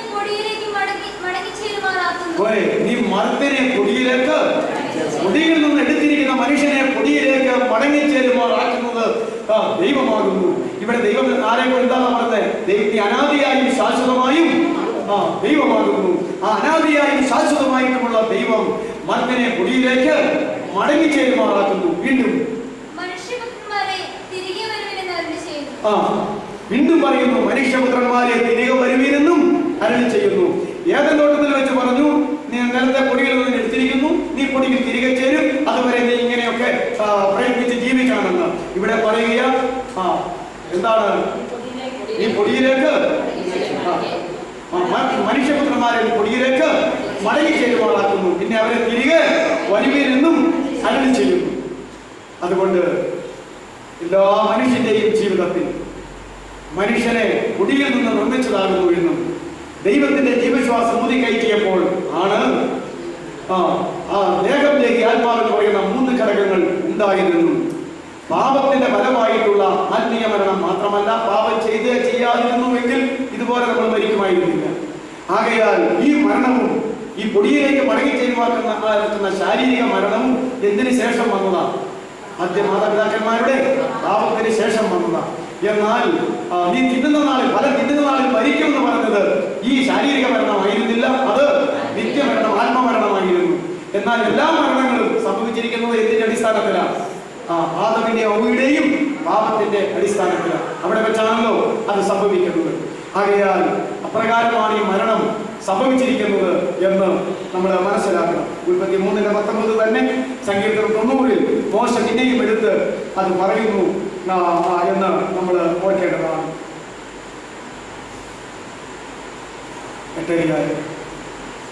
ഇവിടെ നമുക്ക് അവസാനിപ്പിക്കാം. ഇനി ഞാൻ ധൃതി വെച്ച് പറഞ്ഞിട്ടും തീരുന്നില്ലല്ലോ. ഇപ്പൊ എത്ര പോയിട്ട് നമ്മൾ എഴുതി? 7. ഇനിയും 5 കൂടെയുണ്ട് പഴയ നിയമം തീരാൻ. ഒരിക്കലും പഴയ നിയമത്തിൽ ഏറ്റവും പ്രധാനപ്പെട്ട കുറച്ച് വാക്യങ്ങൾ മാത്രം ഞാൻ പറഞ്ഞത് മാത്രമേ ഉള്ളൂ. പഴയ നിയമത്തിലെ കൂടെ ദൈവം വെളിപ്പെടുത്തിയിരുന്നു. പഴയ നിയമ ആളുകൾ മനസ്സിലാക്കിയിരുന്നതുമായ കാര്യങ്ങൾ ഇതങ്ങോട്ട് മനസ്സിലാക്കി കഴിഞ്ഞാൽ പുതിയ നിയമത്തിലെ കാര്യങ്ങൾ മനസ്സിലാക്കാൻ കുറെ കൂടെ എളുപ്പമുണ്ട്. ഇത് വ്യക്തമായും ശക്തമായും തെളിച്ച് പറഞ്ഞിരിക്കുന്നത് എവിടെയാണ്? പുതിയ നിയമത്തിന്. അതുകൊണ്ട് പുതിയ നിയമത്തിലെ ഇനി ഇതിന്റെ ബാക്കി ദൈവം കൃപ ചെയ്താൽ അടുത്ത ദിവസം നമുക്ക് പറഞ്ഞിട്ട് പുതിയ നിയമത്തിലേക്ക് കടന്നു വന്ന് ചിന്തിക്കാം. അതാണ് നമ്മെ സംബന്ധിച്ചിടത്തോളം ഉള്ള കാര്യങ്ങൾ. പഴയ നിയമത്തിൽ ഒരു പിടി കാര്യമുണ്ടായിരുന്നു, എന്നാൽ കർത്താവ് പറഞ്ഞതും അപ്പോസ്തലന്മാർ പരിശുദ്ധാത്മാവിൽ പറഞ്ഞതുമാണ് പുതിയ നിയമസത്യം. അത് പൊരുളും മറ്റേതൊക്കെ നിഴലും ഇത് യാഥാർത്ഥ്യവുമാകുന്നു എന്ന് നമ്മൾ മനസ്സിലാക്കേണ്ടതാണ്. അതുകൊണ്ട് പുതിയ നിയമത്തിലേക്ക് വരുമ്പോൾ നമുക്ക് അല്പം കൂടെ വിശദീകരിച്ച് നമ്മൾ ഇതുവരെ ചിന്തിച്ച ധനവാൻ, ലാസർ ധനവാൻ, മൂടനായ ധനവാൻ എന്നൊക്കെ പറയുന്നതായിട്ടുള്ള വിഷയത്തിലേക്ക് വളരെ വേഗം നമുക്ക് കടന്നു വരാനായിട്ട് സാധിക്കും. അതുകൊണ്ട് മരണം എന്ന് പറയുന്നത് പഴയ നിയമത്തിലെ ആളുകൾക്ക് വരെയും ദൈവം തമ്പുരാൻ അവരുടെ മനസാക്ഷിയിലൂടെയും പരിശുദ്ധാത്മാവിലൂടെയും ന്യായപ്രമാണത്തിന്റെ വചനങ്ങളിലൂടെയും എല്ലാം വെളിപ്പെടുത്തി കൊടുത്തിരിക്കുന്ന ഒരാശയമായിരുന്നു. അവരതനുസരിച്ച് ദൈവത്തെ ഭയപ്പെട്ട് ജീവിച്ചു. ഞാൻ എപ്പോഴും പറയാറുണ്ട്, വിശ്വാസ വീരന്മാരുടെ പട്ടിക ആദാം മുതൽ ആബേൽ മുതൽ ഉള്ള കാര്യങ്ങൾ എബ്രായ ലേഖനത്തിൽ പറഞ്ഞ് സ്നാപക യോഹന്നാൻ വരെയുള്ള ആ ചരിത്രം അവസാനിപ്പിക്കുമ്പോൾ ഒരീശ്വരനായ ദൈവത്തിന്റെ സ്നേഹിതനായ അബ്രഹാം, ഇസ്ഹാക്ക്, യാക്കോബിനെ കുറിച്ച് പറയുമ്പോൾ എന്താ പറഞ്ഞിരിക്കുന്നത്? കൽദയരുടെ ഊരിൽ നിന്ന് തേജോമയനായ ദൈവം വെളിപ്പെട്ട് അവരെ അവിടെ നിന്ന് വിളിച്ചിറക്കി കാണിപ്പാനിരിക്കുന്ന ദേശത്തേക്ക് പോകാനെന്ന് പറഞ്ഞ് കൊണ്ടുപോകുന്നെങ്കിലും അപ്പന്റെ നിർബന്ധത്താൽ ഹാരാൻ എന്ന് പറയുന്ന സ്ഥലത്ത് വന്നപ്പോൾ അവിടെ അവരങ്ങ് താമസിച്ചു പോയി. അപ്പൻ്റെ മക്കളെ വിടുപോയില്ല, അതുപോലെ തന്നെ അപ്പൻ അവിടുന്ന് ഓടുകയില്ല. ഇങ്ങനെ ഒരു ദുരന്തം ജീവിതത്തിലുണ്ടായി. അബ്രാഹാമിനെ സാറയ്ക്കോ വിളിയുണ്ടായി. അബ്രാഹാമിനെ വിളിച്ചത് എന്റെ സാറയോടും ഭാര്യയോടൊപ്പം ഇറങ്ങിക്കോളാൻ പറഞ്ഞത്. കൂടെ ആരും പോകുന്നു? അപ്പം പോകുന്നു. അപ്പം മാത്രമല്ല, ഒരു ചേട്ടൻ മകനായ ലോത്തും കുടുംബവും കൂടെ പോകുന്നു. ചേട്ടൻ മരിച്ചു പോയത് കൊണ്ട് അപ്പനുണ്ടെങ്കിലും അബ്രാഹാമാണ് കാര്യങ്ങളൊക്കെ സംരക്ഷിക്കുന്നത്. അപ്പൊ അത് നോക്കിയപ്പോൾ കൊച്ചപ്പനില്ലാതെ ഇവിടെ താമസിക്കാൻ ബുദ്ധിമുട്ടാണെന്ന് ഞാൻ ഇത്രയും ആളുകൾ ഇറങ്ങി. നിങ്ങൾ ഒരു കാര്യം മനസ്സിലാക്കണം, ക്ഷമയോടെ കേൾക്കുമോ എന്ന് എനിക്കറിയത്തില്ല. ഈ കുടുംബത്തോടെയുള്ള ഈ എന്താ പറയുന്നത്, ഈ വിളിച്ചവരെ വിളിക്കാവുന്നവരെ ഒരുമിച്ചുള്ള പോക്ക് ഇനി പോകുക. വിളി ആരുടെ മേലാണ്? ദർശനം ആർക്കാണ് കിട്ടിയത്? ഇതേക്കുറിച്ച് സ്തേഫാനോസ് 7-ാം അധ്യായത്തിൽ പ്രസംഗിക്കുമ്പോൾ അബ്രാഹാം ഹാരാനിൽ വന്ന് പാർക്കും മുമ്പ് മെസൊപ്പൊത്താമിരിക്കുമ്പോൾ അവിടെ വെച്ച് തന്നെ തേജോമയനായ ദൈവം അവന് പ്രത്യക്ഷപ്പെട്ടു. ഞാൻ നിന്നെ കാണിപ്പാനിരിക്കുന്ന ദേശത്തേക്ക് പോക എന്ന് പറഞ്ഞു. അങ്ങനെ അബ്രാഹാം കൽദയരുടെ ഊര് വിട്ട് ഹാരാനിൽ വന്ന് പാർത്തു. പിന്നെ ഹാരാൻ എന്നുള്ള ചരിത്രം പറയുകയാണ്. അപ്പോ കൽദയരുടെ ഊരിലിരിക്കുമ്പോൾ തന്നെ തേജോമയനായ ദൈവം അവിടെ പ്രത്യക്ഷപ്പെട്ട അബ്രാഹാമിനെ വിളിച്ചത്, നീ ഇത് വിട്ടോ, നിന്നെ ഞാൻ കാണിപ്പാനിക്കുന്ന ദേശത്തേക്ക് പോകുക എന്ന് പറഞ്ഞു. അപ്പനും കൂടെ പോന്നു, സഹോദരന്റെ മകൻ ലോത്തും കുടുംബവും കൂടെ പോന്നു. തല്ലാവോ കൊല്ലാവോ തിന്നാവോ കളയാവോ എന്ത് ചെയ്യും? നമ്മളൊക്കെ പറയുന്നതൊക്കെ ഉത്തരത്തിലിരിക്കുന്നത് എടുക്കുകയും ചെയ്യണം, കക്ഷത്തിലിരിക്കുന്നത് പോകുകയും ചെയ്യരുത്. ഈ മെന്റാലിറ്റിയിൽ അവിടെ കിടന്നു. എവിടെയാ വന്നത്? ഹാരാനിൽ വന്നപ്പോൾ അബ്രാഹാം പേരകിനെന്താ കാഴ്ചപ്പാട്? വിഗ്രഹങ്ങളെ ഉണ്ടാക്കി വിൽക്കുന്ന വലിയ ഒരു വ്യവസായക്കാരനാണ്. ആര്? ഒരു വ്യാപാര വ്യവസായ ലീഡറാണ്. ആര്? ഹാരാൻ. അത് ഉണ്ടാക്കാനും വിൽക്കാനും കോടികൾ ഉണ്ടാക്കാനുമായിട്ട് പറ്റിയ ഒരു സ്ഥലമാണ്. ഏതെന്ന് കണ്ടു? ഹാരാൻ. ആ പുള്ളി അവിടെ തമ്പടി മക്കളെ വിടുകയില്ല. ഈ ലോകത്തെ കെട്ടിപ്പിടിച്ച് ജീവിക്കാൻ കച്ചകെട്ടി ഇറങ്ങിയിരിക്കുന്നതൊക്കെ ജഡരക്ത ബന്ധം വെച്ച് കഴുത്തേന് കല്ലിട്ട് കൂടെ കൊണ്ടു നടന്നാൽ ഇതുവല്ലോ നമ്മൾ വിടിക്കോ? വിടുവോ? ഇതല്ലേ സംഭവിച്ചത്. അവസാനം അബ്രാഹാമിന് ഉള്ളി ബോധമുണ്ട്, പക്ഷേ അപ്പൻ സമ്മതിക്കത്തില്ല. അവസാനം എന്താ നമ്മൾ വായിച്ചത്? 11-ാം അധ്യായത്തിന്റെ അവസാനത്തിൽ 130-ാമത്തെ വയസ്സിൽ അബ്രാഹാമിന്റെ പിതാവായിരിക്കുന്ന തേറക് ഹാരാനിൽ വെച്ച് മരിച്ചതാണെങ്കിലും ഈ 130-ാമത്തെ വയസ്സിൽ ദൈവം എന്താ ചെയ്തെന്നറിയാമോ? ദൈവം വിളിച്ചവനെ തടഞ്ഞു നിർത്തിയിരിക്കുന്ന അപ്പന്റെ ജീവനെ എടുക്കുക. സത്യം അത് ഇന്നും ലോകത്തിൽ നടക്കുന്നുണ്ട്. ഇന്നാരുടെ കാര്യം ഇന്നപോലെയാണെന്ന് പറയാൻ എനിക്ക് ആത്മാവ് വെളിപ്പെടുത്തിയിട്ടില്ല, അതുകൊണ്ട് ഞാൻ അറിയുന്നില്ല. പക്ഷെ പഴയ നിയമത്തിൽ ഒരു കാര്യമാണ്, വിളി കേട്ട് സകലതും ഉപേക്ഷിച്ച് ദൈവത്തിന്റെ പിന്നാലെ ഇറങ്ങിത്തിരിച്ച അബ്രാഹാമിനെയും സാറയെയും തടഞ്ഞ തേറകിന്റെ ജീവൻ എടുത്തിട്ട് ഉടനെ ദൈവം പ്രത്യക്ഷപ്പെട്ട് പറഞ്ഞു, ഞാൻ കാണിപ്പാനിരിക്കുന്ന ദേശത്തേക്ക് എല്ലാം വിട്ട് ഓടിക്കോളാൻ പറഞ്ഞു. ഇപ്പൊ ഓടിക്കോളാം എന്ന് പറഞ്ഞു. അതെല്ലാം ഇങ്ങനെ അബ്രാഹാം പോകുന്നില്ലേ? ഇല്ലേ? ഇതായിരുന്നു. എന്നിട്ട് ഈ അബ്രാഹാം ഇങ്ങനെ വന്ന് കനാൻ നാടിലേക്ക് വന്നില്ലേ? വന്നു. അവിടെ വെച്ച് പാർട്ടീഷൻ നടത്താനായിട്ട് കൂടെ പോന്നവൻ പിന്നെ ഉടക്കിട്ടു. രണ്ടുപേർക്കും മൃഗസമ്പത്തും ദേശത്തിന് വഹിക്കാൻ മേലാത്തവണ്ണം പെരുകി ദാസന്മാരും മൃഗസമ്പത്തുമായിട്ട് കനാൻ നാട്ടിൽ വന്നു കഴിഞ്ഞപ്പോൾ സഹോദരപുത്രനായിരിക്കുന്ന ലോത്ത് കൂടെ പോകുന്നവൻ എന്ത് ചെയ്തു? ആഗോളപ്പെടി നടത്തുന്നു. ഉടനെ വിളിച്ചു, ദേശത്തിന്റെ മുമ്പിൽ ഇരിക്കുന്നതാണ് വെച്ച് നിനക്ക് ഇഷ്ടമുള്ളതെല്ലാം ഇവിടെ എടുത്തിട്ട് ബാക്കി വല്ലവരെയും കൊച്ചപ്പനെ തന്നേച്ചാൽ മതി എന്ന് പറഞ്ഞു. അവൻ എന്നാ വേറോസിൽ എഴുതിയിരിക്കുന്നത്? ആ യോർദാൻ നദിയുടെ ഇരു കരകളും നീരോട്ടമുള്ള ഫലഭൂയിഷ്ടമായ പ്രദേശം മുഴുവനാരെടുത്തു, ലോകത്തെടുത്തു. അതിന്റെ ബാക്കിയുള്ളത് ആർക്ക് കൊടുത്തു? അബ്രഹാമിന് കൊടുത്തു. ക്രിസ്ത്യാനികൾക്ക് നാളാവത്തിലെ ഉടമ്പടിക്ക് കുറിച്ച് പിടിക്കും. എന്നിട്ട് അബ്രഹാമിന്റെ ഇസാഖിന്റെ യാക്കോബിന്റെയും പള്ളിയിൽ പ്രാർത്ഥിക്കണമെന്ന് പ്രാർത്ഥിക്കും. നല്ല പാർട്ടിയിൽ പ്രാർത്ഥിക്കും. നീ ഇച്ചിനോടെ കട്ടി പറയട്ടെ, വേർപാടുകാർ എന്ന് പറയുന്നത് ദൈവമക്കൾക്ക് ലജ്ജയിലെ ഈ ഉടമ്പടിക്ക് പ്രശ്നമാണ്. ക്രിസ്ത്യാനികളെ കുറ്റം പറഞ്ഞ് നാമധേയരെ കുറ്റം പറഞ്ഞ് ഇങ്ങോട്ട് വന്നേച്ച് ഇവിടെ അവരെ കടത്തി വെട്ടി മറ്റവരെ കടത്തി വെട്ടുന്ന കേസുകളല്ലേ നടക്കുന്നു. പാർട്ടീഷൻ അബ്രഹാമിന്റെ ദേശം നിന്നതായിരിക്കുന്നു. പക്ഷെ നിനക്ക് വേണ്ടതുപോലെ എടുത്ത് വല്ല ഉണ്ടെങ്കിൽ കൊച്ചപ്പന് തന്നേക്കാൻ പാടില്ല. ഈ ഭാഗോടമ്പടി കഴിഞ്ഞ് ലോത്ത് തെരഞ്ഞെടുത്ത് സന്തോഷത്തോടെ അവനവന്റെ വീട്ടിലേക്ക് പോയി കഴിഞ്ഞപ്പോൾ യഹോവയായ ദൈവം പെട്ടെന്ന് അവനെ ഇറങ്ങി വന്നു. അബ്രഹാമിനെ വിളിച്ചു. എന്താ പറഞ്ഞത്? എന്റെ ഭാഗോടമ്പടി എനിക്ക് ഇഷ്ടപ്പെട്ടു. ഞാൻ ഇത് മുഴുവൻ നിനക്ക് തരാമെന്ന് പറഞ്ഞാൽ നിന്റെ ജീവനെതിരല്ലോ, നിന്റെ ആഗ്രഹം വഴിയല്ലോ. നീ അത് മുഴുവൻ അവന് കൊടുത്തില്ല, അവന് ഇഷ്ടമുള്ളത്. പക്ഷേ നീഞ്ഞു വന്നേ അവന് ഉയർന്ന പർവ്വത്തിൽ കൊടുക്കുന്നതിന് പറഞ്ഞു, കിഴക്കോട്ട് നോക്കട, പടിഞ്ഞാറോട്ട് നോക്കട, വടക്കോട്ട് നോക്കട, തെക്കോട്ട് നോക്കട, നോക്കി കണ്ടോണം. ഇവിടെ നിന്നുകൊണ്ട് 4 ഭാഗത്തേക്ക് നീ നോക്കി കണ്ട നിന്റെ കണ്ണാലെ കണ്ടിരിക്കുന്ന ദേശം നീ റൗണ്ട് ചെയ്തു. ഇത് മുഴുവൻ നിനക്കും നിന്റെ സഭയിലേക്ക് ശാശ്വത അവകാശമായി തരും. ഞാൻ പുസ്തകത്തിൽ വായിച്ചപ്പോഴാണ് അബ്രഹാം അവിടെ നിന്ന് 4 വശത്തേക്ക് നോക്കി അവന്റെ കണ്ണുകൊണ്ട് റൗണ്ട് വരച്ച സ്ഥലം. അതിന് കീഴ യോർദാൻ നദിയും അപ്പുറയുള്ള നീരോട്ടമുള്ളത്. അത് മനസ്സിലായില്ലേ? അവൻ എടുത്തു നിർത്തോട്ടെ, അവൻ അനുഭവിക്കുന്നോടാ വെച്ചാൽ പറഞ്ഞു, അത് നിനക്ക് നിന്റെ സന്തതിക്കും ഞാൻ പറഞ്ഞേക്കാം. അനധികൃതമായിട്ട് നമ്മളെ ആരെങ്കിലും തട്ടിയെടുത്താൽ വിട്ടുകൊടുക്ക്. അവനെ അനുഭവിക്കാനും അനുഭവിക്കാതിരിക്കാനും കഴിയുന്ന ഒരേ നമ്പരാണ്. നിന്റെ കാര്യം നോക്കിക്കൊണ്ടില്ലേ? പിന്നെ എന്തിനായി വിഷമിക്കാൻ പോകുന്നത്? ഈ ഒരു പിടി മണ്ണിന് വേണ്ടി ഏത് മനുഷ്യനും മരിച്ചാൽ 6 അടി മണ്ണ്, അത് പണ്ടത്തെ കാലത്തെയാ. ഇപ്പൊ വരാൻ പോകുന്നത് ഒരു പിടി ചാരം. അപ്പൊ അത് ദഹിപ്പിക്കാൻ പോവുക. ഈ ശവക്കോട്ട കൊണ്ട് മടുത്തു കേരളത്തിലുണ്ടല്ല. അതുകൊണ്ട് ശവക്കോട്ടയൊക്കെ മാറ്റി ഇപ്പൊ ഏത് ക്രിസ്ത്യാനി കല്യാണം കഴിച്ചാൽ രജിസ്റ്റർഭാഗം നടത്തുന്ന നിയമം വരാൻ പോവല്ലേ? വരട്ടെ. ഇനിയിപ്പം ശവക്കോട്ടയ്ക്കൊന്നും തല്ലുകൂടേണ്ട കാര്യമില്ല. ഈ കച്ചവടമൊക്കെ നടക്കുമ്പോൾ പോലീസിന്റെ ഒന്നും വേണ്ട. കത്തിച്ചങ്ങോട്ട് കഴിഞ്ഞു കഴിഞ്ഞാൽ ഒരാളെ കത്തിച്ചാൽ ഇപ്പോൾ ഒരു പിടി ചാരം ഉള്ളൂ. ഒരു സമയത്ത് ഒരു കുഴിയുണ്ടെങ്കിൽ 1 കോടി ആളുകളെയാണ് അടക്കാൻ കഴിയും. ഇത്രയല്ലേ ചാരമുള്ളൂ. ഇതൊക്കെ ഇടുമ്പോഴത്തേക്ക് പറഞ്ഞു പോകുമല്ലോ, ഇല്ലേ? ക്രിസ്ത്യാനികൾ മര്യാദയ്ക്ക് ജീവിച്ചിട്ടില്ലെങ്കിൽ, ദൈവത്തിന്റെ പഴയ നിയമത്തിൽ ജനമായിരിക്കുന്ന ഇസ്രായേൽ ദൈവത്തിന്റെ കൽപ്പന ലംഘിച്ച് ജീവിക്കുമ്പോൾ ജാതികളെ കൊണ്ട് അടിപ്പിച്ച് പറിപ്പിച്ച് കളഞ്ഞതുകൊണ്ട് ഈ ലോകത്തിൽ ക്രിസ്ത്യാനികൾ എന്ന് പേരെടുത്ത് ബന്ധക്കോസ്തിൽ ആരംഭിച്ച ഈ ക്രിസ്ത്യാനി സമൂഹം ക്രിസ്തുവിനെ നിന്ദിച്ചുകൊണ്ട് ദൈവത്തിന്റെ കൽപ്പന അനുസരിക്കാതെ ജീവിച്ചാൽ ഈ ജാതികളെ കൊണ്ട്, രാജ്യങ്ങളെ കൊണ്ട്, രാഷ്ട്രങ്ങളെ കൊണ്ട്, ഇസങ്ങളെ കൊണ്ട് അടിച്ച് തകർത്ത് കളയുന്ന ഒരു ദൈവം ഇന്നും ചരിത്രത്തിൽ ജീവിക്കുന്നു. കാരണം ഈ ഭൂമിക്ക് വേണ്ടിയിട്ടാണോ ദൈവം നമ്മെ വിളിച്ചത്? അല്ല. എബ്രായ ലേഖനത്തിൽ വന്നിട്ട് പൗലോസ് പ്രകാരം പറയുകയാണ്, അബ്രഹാം വാഗ്ദത്തത്തിന് അവകാശികളായ ഇസഹാക്കിനോടും യാക്കോബിനോടും കൂടെ കൂടാരങ്ങളിൽ പാർത്തുകൊണ്ട് ദൈവം ശില്പിയായി നിർമ്മിച്ചതും അടിസ്ഥാനമുള്ളതുമായിരിക്കുന്ന നഗരത്തിന് വേണ്ടി അവര് കാത്തിരുന്നു.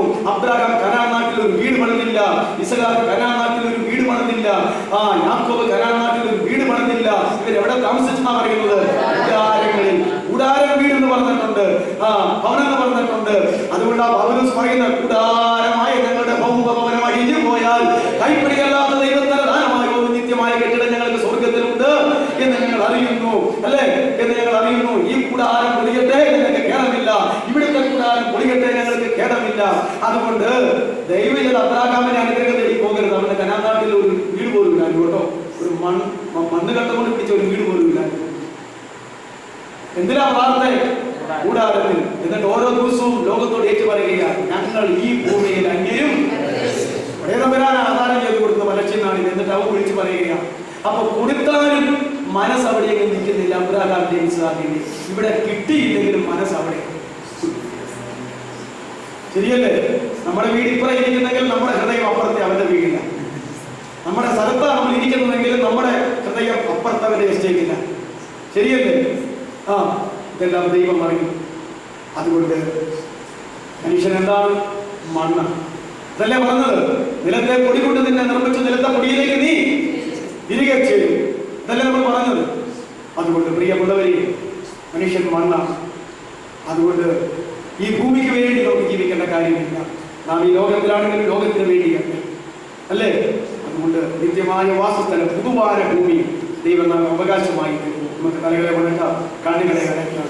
ഇന്ന് നമ്മളെക്കാളൊക്കെയും മരണത്തെക്കുറിച്ച് അത് പഴയ നിയമത്തിലാണെങ്കിലും ദൈവികമായ ബോധം പ്രാപിച്ച അനേക ഭക്തന്മാര് പ്രത്യാശയോടെ മരിച്ചു മാറ്റപ്പെട്ടുവെങ്കിൽ ദൈവത്തിന്റെ പരിശുദ്ധന്മാരും ദൈവത്തിന്റെ സഭയും ആകുന്ന നമ്മൾ വ്യക്തമായും സത്യമായും നിത്യമായും അരളിച്ചിരിക്കുന്ന ദൈവവചനങ്ങൾ ഇതിനേക്കാൾ ഗൗരവമായിട്ടുള്ളപ്പോൾ എത്രത്തോളം മരണത്തെക്കുറിച്ചും ഈ ലോക ജീവിതത്തെക്കുറിച്ചും നിത്യതയെക്കുറിച്ചും ബോധമുണ്ടായി നമ്മൾ ജീവിക്കേണ്ടതാണ്, ദൈവത്തെ സാധിപ്പിക്കേണ്ടതാണ്. അതിനുള്ള ഒരു ദൈവക്രമം നമുക്ക് ലഭിക്കേണ്ടതിലേക്ക് വിടേണ്ടതിനൊക്കെയും വിടുവാൻ ഇടയാകേണ്ടതിലേക്ക് ദൈവം നമ്മെ സഹായിക്കട്ടെ. ദൈവദാസന്മാർ ആരെങ്കിലും എനിക്ക് വേണ്ടിയും നിങ്ങൾക്ക് വേണ്ടിയും പ്രാർത്ഥിക്കട്ടെ.